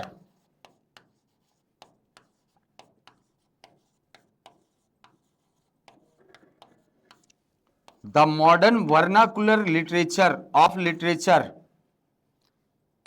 vernacular of literature, ये रचना, अरे sorry, modern vernacular literature of Hindustan है ना, एक छोटी सी गलती है, लिटरेचर ऑफ हिंदुस्तान है ना, the modern vernacular literature of Hindustan, ऐसा। ये जो रचना है जॉर्ज ग्रियर्सन की, इसका प्रकाशन होता है एशियाटिक सोसाइटी ऑफ बंगाल के पत्रिका में। इसकी पत्रिका प्रकाशित होती है ना, एशियाटिक सोसाइटी ऑफ बंगाल की ना एक पत्रिका निकलती थी, इसको बोला जाता था एशियाटिक सोसाइटी जर्नल। इस Asiatic Society of Bengal journal में प्रकाशित हुआ the modern vernacular literature of Hindustan. कब हुआ, 1888 में। इस रचना की खास बात यह थी कि इस रचना में ग्रियर्सन ने लगभग 952 कवियों को कालक्रम के हिसाब से व्यवस्थित करके लिखा था। 952 कवियों को लिखा था इन्होंने, उनके बारे में लिखा था, उनकी रचनाओं के बारे में लिखा था जॉर्ज ग्रियर्सन ने। 952, ठीक है। और ये जो 952 कवि थे, इनके नामों को 11 अध्यायों में बांटा था। 11 अध्यायों में पढ़ेंगे इसको, 11 अध्याय कौन कौन से थे, है ना। ग्रियर्सन इंपॉर्टेंट है। तो ग्रियर्सन ने 952 कवियों को 11 अध्यायों में बांट करके modern vernacular literature of Hindustan में प्रकाशित करवाया। यह बात है 1888 की, ठीक है। अब ये जो ग्रियर्सन है ना, इसकी इस रचना को हिंदी के काल विभाजन का प्रथम प्रामाणिक ग्रंथ मानते हैं। बहुत सारे रचनाकार जो हैं वो इस पर्टिकुलर रचना को हिंदी साहित्य के इतिहास लेखन का प्रथम प्रामाणिक ग्रंथ मानते हैं या प्रथम प्रामाणिक रचना मानते हैं। ठीक है, प्रथम प्रामाणिक ग्रंथ माना जाता है ग्रियर्सन का the modern vernacular literature of Hindustan. बहुत सारे रचनाकार, और कभी मान लो क्वेश्चन में आ जाए ना कि, ध्यान से सुनिएगा, कि हिंदी साहित्य के इतिहास लेखन का प्रथम व्यवस्थित प्रयास किसने किया, तो ग्रियर्सन ने किया है। प्रथम प्रयास बोलेगा तो गारसा दत्त आसी है, प्रथम भारतीय प्रयास बोलेगा तो शिव सिंह सेंगर है, और प्रथम व्यवस्थित प्रयास बोलेगा तो जॉर्ज ग्रियर्सन को याद रखिएगा, जॉर्ज ग्रियर्सन। ठीक है, ईयर याद रहेगा, है ना। गारसा दत्त आसी 1839 ईस्वी में, 1888 में आपके, 1883 में आपके शिव सिंह सेंगर, और 1888 में जॉर्ज ग्रियर्सन। ये हो गया सर। अब इसके बाद नाम आता है मिश्र बंधुओं का। मिश्र बंधुओं ने 1914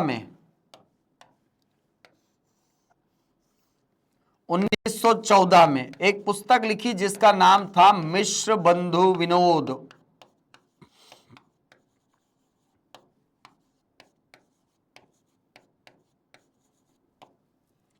मिश्र बंधु विनोद। ठीक है, तो मिश्र बंधु विनोद जो पुस्तक थी उसमें प्रकाशन करवाया इन्होंने 3 खंडों में बांटकर, 3 खंडों में। ठीक है, 1913 में 3 भाग निकले थे, सॉरी 1913 में 2 भाग निकले थे और 1 भाग निकला था 1914 में, ऐसा था। ठीक है, तो कुल मिलाकर आप देखेंगे तो मिश्र बंधुओं ने 4 भागों में बांटा है। तो प्रथम 3 जो है वो आया 1913 में, और चौथे भाग का प्रकाशन हुआ 1914 में। आगे पढ़ेंगे इसको, एक एक को सबको फिर से पढ़ना है अपने को, है ना। तो ये परंपरा हमको दिखाई पड़ती है। अब इन दोनों पद्धतियों के गुण क्या है, गुण क्या है, देखो। सबसे पहले तो वैज्ञानिकता। ठीक है, मतलब एक सिस्टम से अरेंज करने की व्यवस्था हमको दिखाई पड़ती है। निरपेक्षता, मतलब यहां पर किसी एक पक्ष की तरफ झुकाव नहीं दिखाई पड़ता। जैसे आप आचार्य शुक्ल को ही यदि पढ़ेंगे ना, आचार्य शुक्ल को जब आप पढ़ेंगे तो आपको थोड़ा सा, जहां पर बात तुलसीदास और कबीर की आती है ना, तो थोड़े से तुलसीदास की तरफ झुके हुए दिखाई पड़ते हैं अपने आचार्य शुक्ल। ठीक है, और इस बात को चिन्हांकित किया है हजारी प्रसाद द्विवेदी ने, और कबीर करके उन्होंने पुस्तक लिखी है।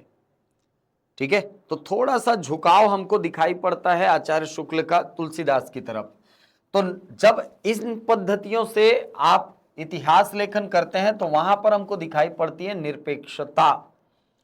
इसके अलावा क्रमबद्धता, क्योंकि एक के बाद एक लिखा गया है, और तर्क पुष्टता भी दिखाई पड़ती है कि भाई हाँ ये इस कालखंड का कवि है इसीलिए इसको इस खंड में रखा गया है, ऐसा।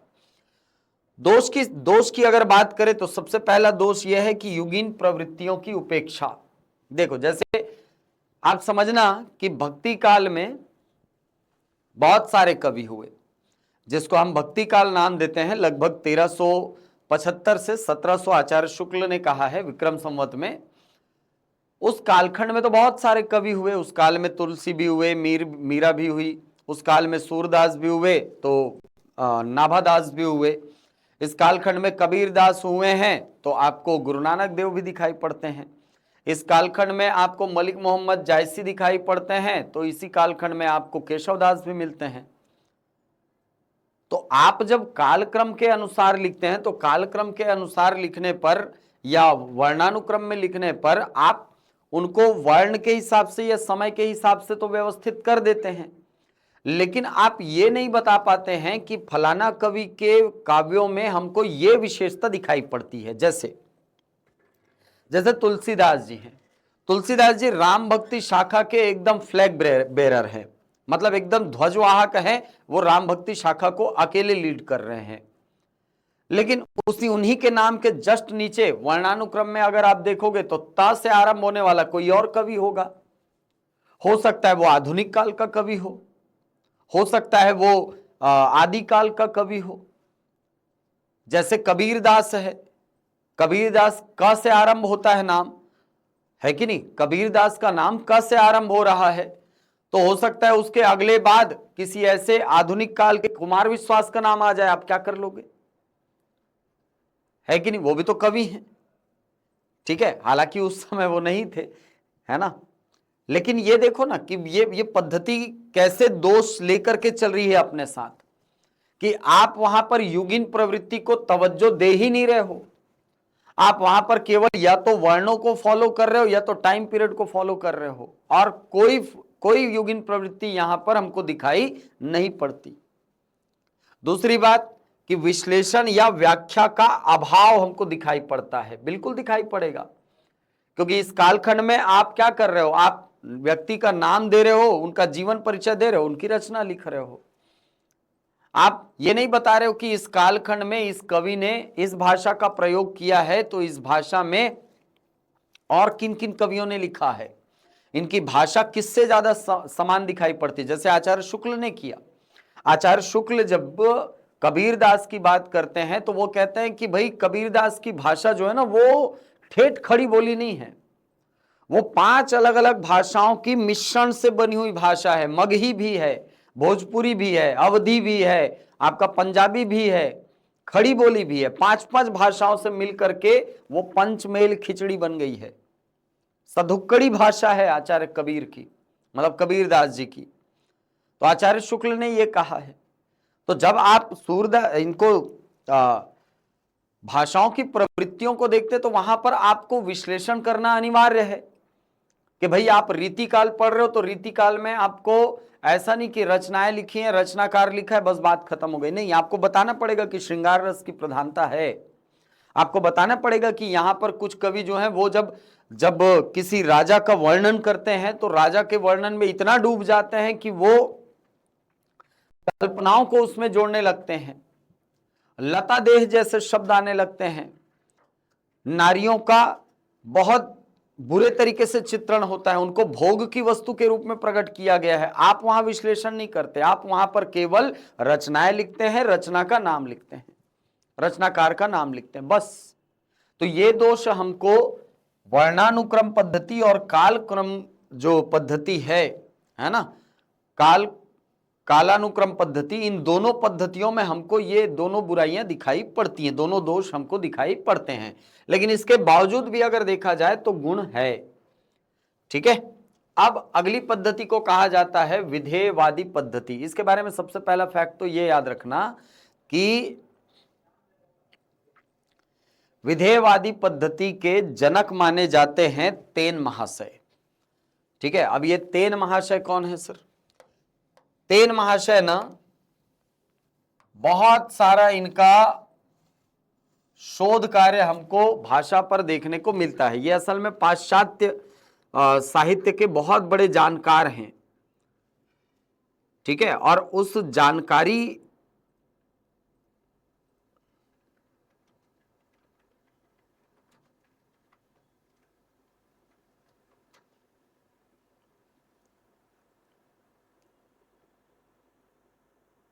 एक मिनट ना,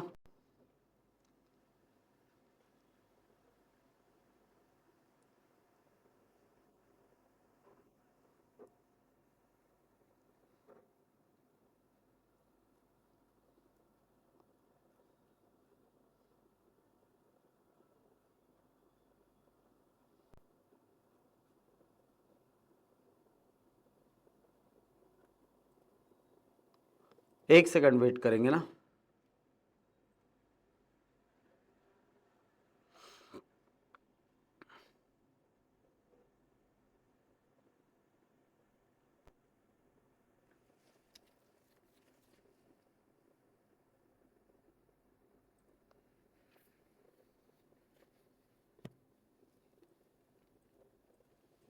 चलो, हाँ, तो विधेयवादी पद्धति के जनक माने जाते हैं तेन। ठीक है, तेन महोदय, इनको कई बार हिंदी साहित्य में इनका नाम आता है। अब सवाल आता है सर ये था कौन आदमी? ये असल में एक फ्रेंच भाषा शास्त्री है, फ्रेंच है ये भी, जैसे गार्सा द तासी है ना, वैसे ही ये भी फ्रेंच भाषा शास्त्री है। इसका नाम क्या था? इसका नाम था इप्पोलाइत एडोल्फ तेन। इप्पोलाइत एडोल्फ तेन, ये इसका नाम था।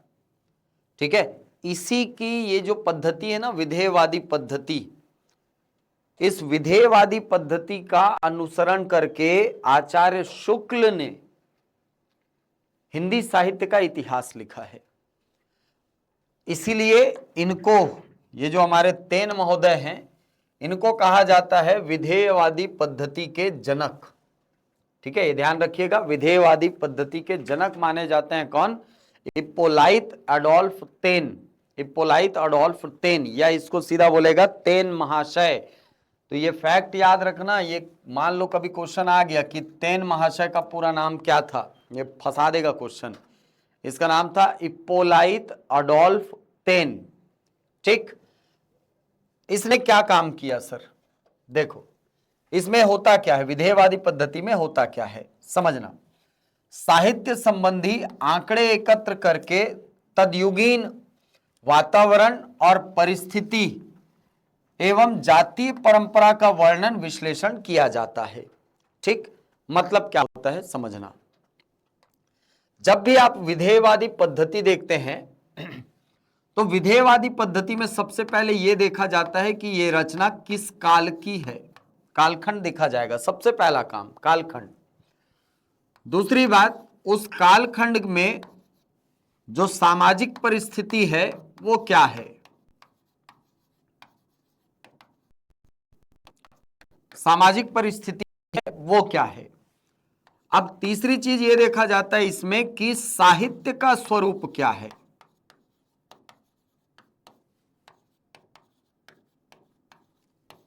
साहित्य का स्वरूप, इसी के आधार पर, इन तीनों के आधार पर विभाजन होता है साहित्य के प्रकार का।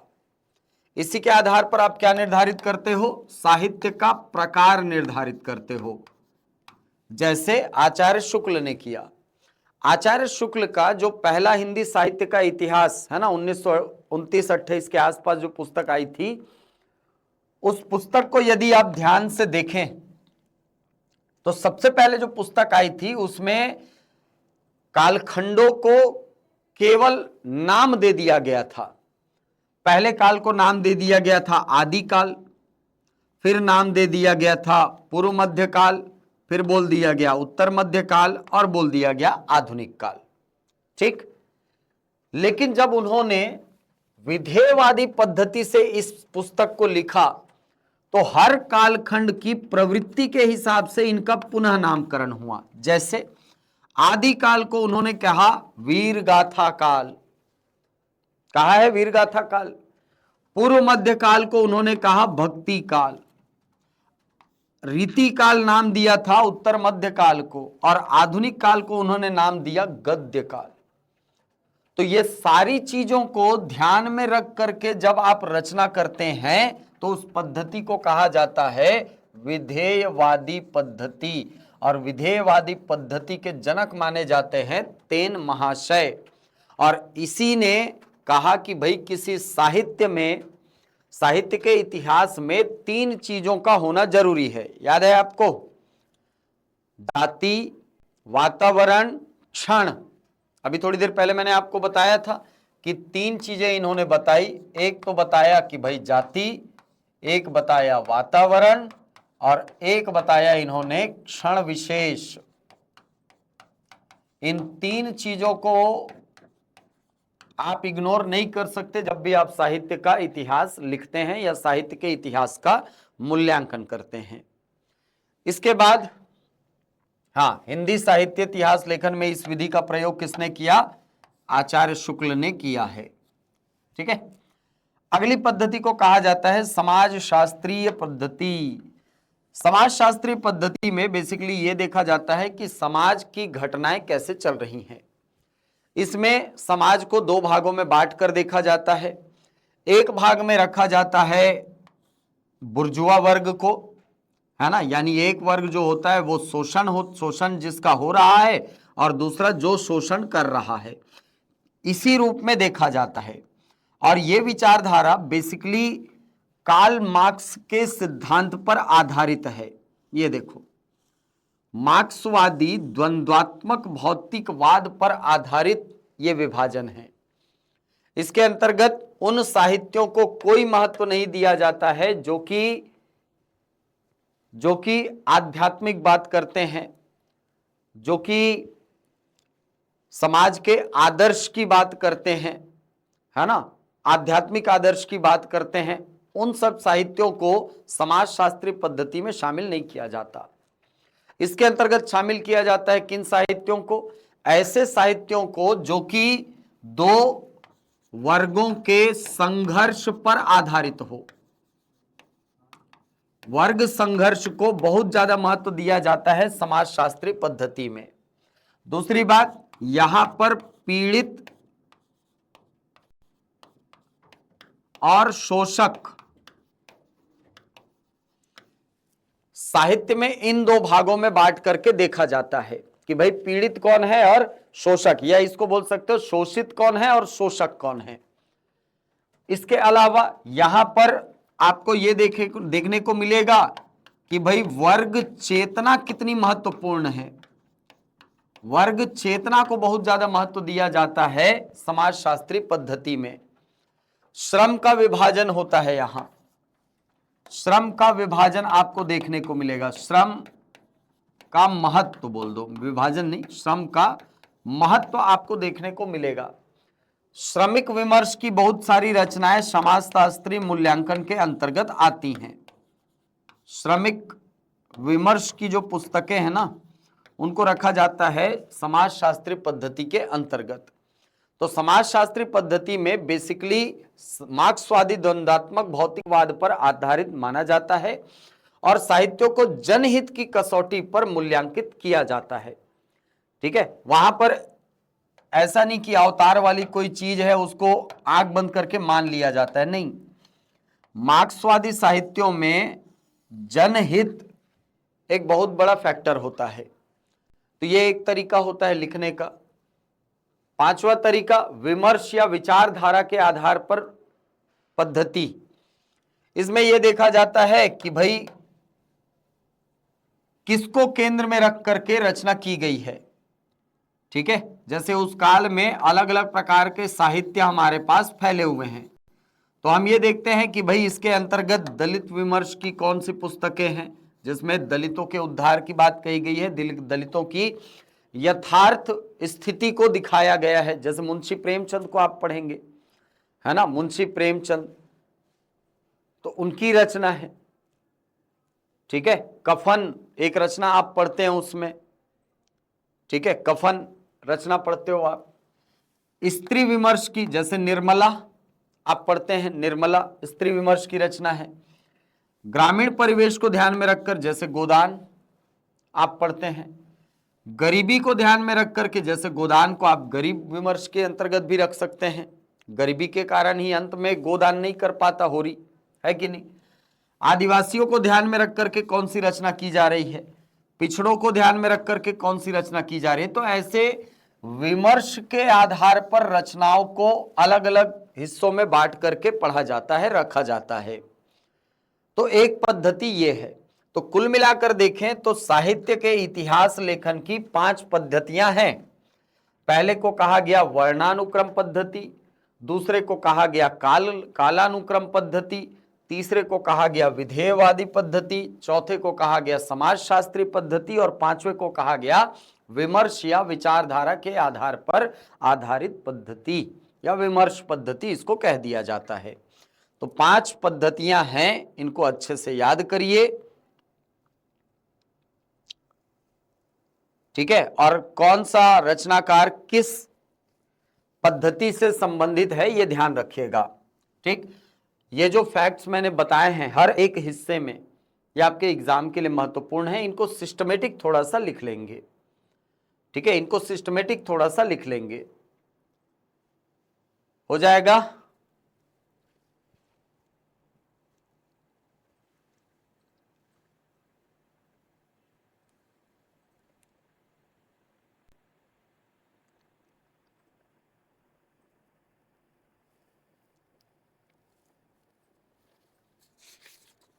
ओके सुखलाल।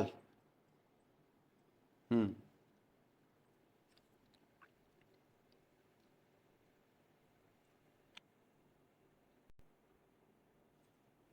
हम्म तासी जी का बुक इन्होंने और भी संस्करण, 2 संस्करण में तो बांटा ही इन्होंने, है ना, 2 संस्करण में बांटा है। एक को 1839 में प्रकाशित हुआ और दूसरा वाला 1847 में, ध्यान रखना, ठीक है, 2 संस्करण में प्रकाशित हुआ है। हाँ याद तो करना पड़ेगा। अरे याद क्या करना, मैं आप लोग को इतना सिस्टमेटिकली बता दे रहा हूं ना कि चीजें आपके दिमाग में बैठ जाएंगी, ठीक है।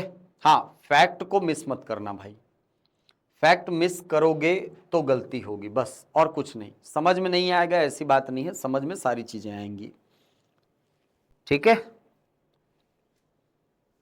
चलो, तो कल हम लोग शुरू करेंगे हिंदी साहित्य का काल विभाजन, ठीक है। तो ये इतिहास लेखन की परंपरा हमने शुरू की है, 5 पद्धतियों को पढ़ लिया है। कल हम लोग पढ़ना चालू करेंगे साहित्य का काल विभाजन कैसे होता है, ठीक है, कैसे होगा, मतलब हिंदी साहित्य में फिर से कहानी चालू होगी। गारसा दत्तासी से 1839 से 2 भाग मिलेंगे, यानी 1839 और 1847। उसके बाद फिर आएंगे शिव सिंह सेंगर, वही अपने 838 रचनाकारों को लेकर के, है नी, 1883 में।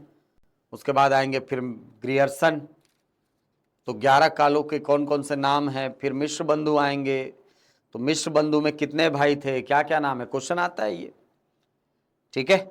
शुक्ल जी आएंगे, हजारी प्रसाद द्विवेदी आएंगे, गणपति चंद्र गुप्त आएंगे, राम कुमार वर्मा आएंगे, है ना। तो ऐसे रचनाकारों को हमको इनके नाम पढ़ना है, ठीक। यहां से एक पहला नोट्स मैं आपको कल हो सकता है प्रोवाइड करूंगा, वो है हिंदी इतिहास लेखन के प्रमुख इतिहास ग्रंथ। कल आप लोग को एक पीडीएफ दूंगा, ठीक है, उसमें लगभग 20-25 साहित्यकारों के नाम हैं। उन नामों को पढ़ना है, याद करने की कोशिश करना है, ठीक है। हाँ, तो क्वेश्चन तो मैं पैटर्न बताते ही चल रहा हूं ना नमिता। ये देखो, जैसे मैंने आपको यहां पर देखो, यहां पर आपको ना पैटर्न ही बताया है, ये देखो, ये क्वेश्चन का पैटर्न ही है, ठीक है। ये क्वेश्चन का पैटर्न ही है, कवि और रचना, प्रमुख काव्य पंक्तियां, आचार्य शुक्ल के द्वारा हिंदी साहित्य का इतिहास और कवि परिचय। यहां से पद्य खंड से क्वेश्चन आएगा, गद्य खंड से जब क्वेश्चन आएगा तो इन 4 हिस्सों से क्वेश्चन आएगा, ठीक है। तो सब अपडेट कराता हुआ चल रहा हूं, आप लोग साथ में पढ़ते जाओगे ना, और नोट्स बनाते चलना, नोट्स बनाना और नोट्स पे कॉन्फिडेंट रहना, ठीक है। अधिकांश क्वेश्चन आपके नोट्स से ही आ जाएंगे, इतना मैं बोल सकता हूं, ठीक है। इतना भरोसा करके चलना पड़ेगा भाई, एटलीस्ट तब तक जब तक कि सिलेबस नहीं है आपके पास। नहीं भाई प्रमोद, वर्ग 1 और 2 का तो नहीं है यार, दोनों का सेपरेट है।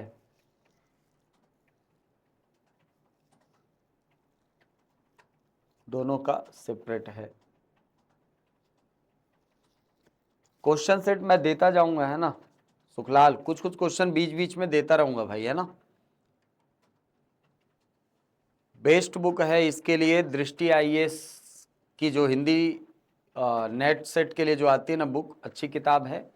और अगर प्रैक्टिस करना होगा तो यूथ पब्लिकेशन की बुक आती है, मोटी वाली है, उस ऑरेंज कलर की आती है, वो चाहो तो ले सकते हो, ठीक है, अच्छी किताब है, आपका तैयार करा के पूरा दे देगा वो, ठीक है। चलो कल मिले फिर, ठीक है। ऐसे ही ना 2-2 घंटे करके पढ़ेंगे, आप लोग का साहित्य वाला हिस्सा कवर जल्दी करा दूंगा मैं।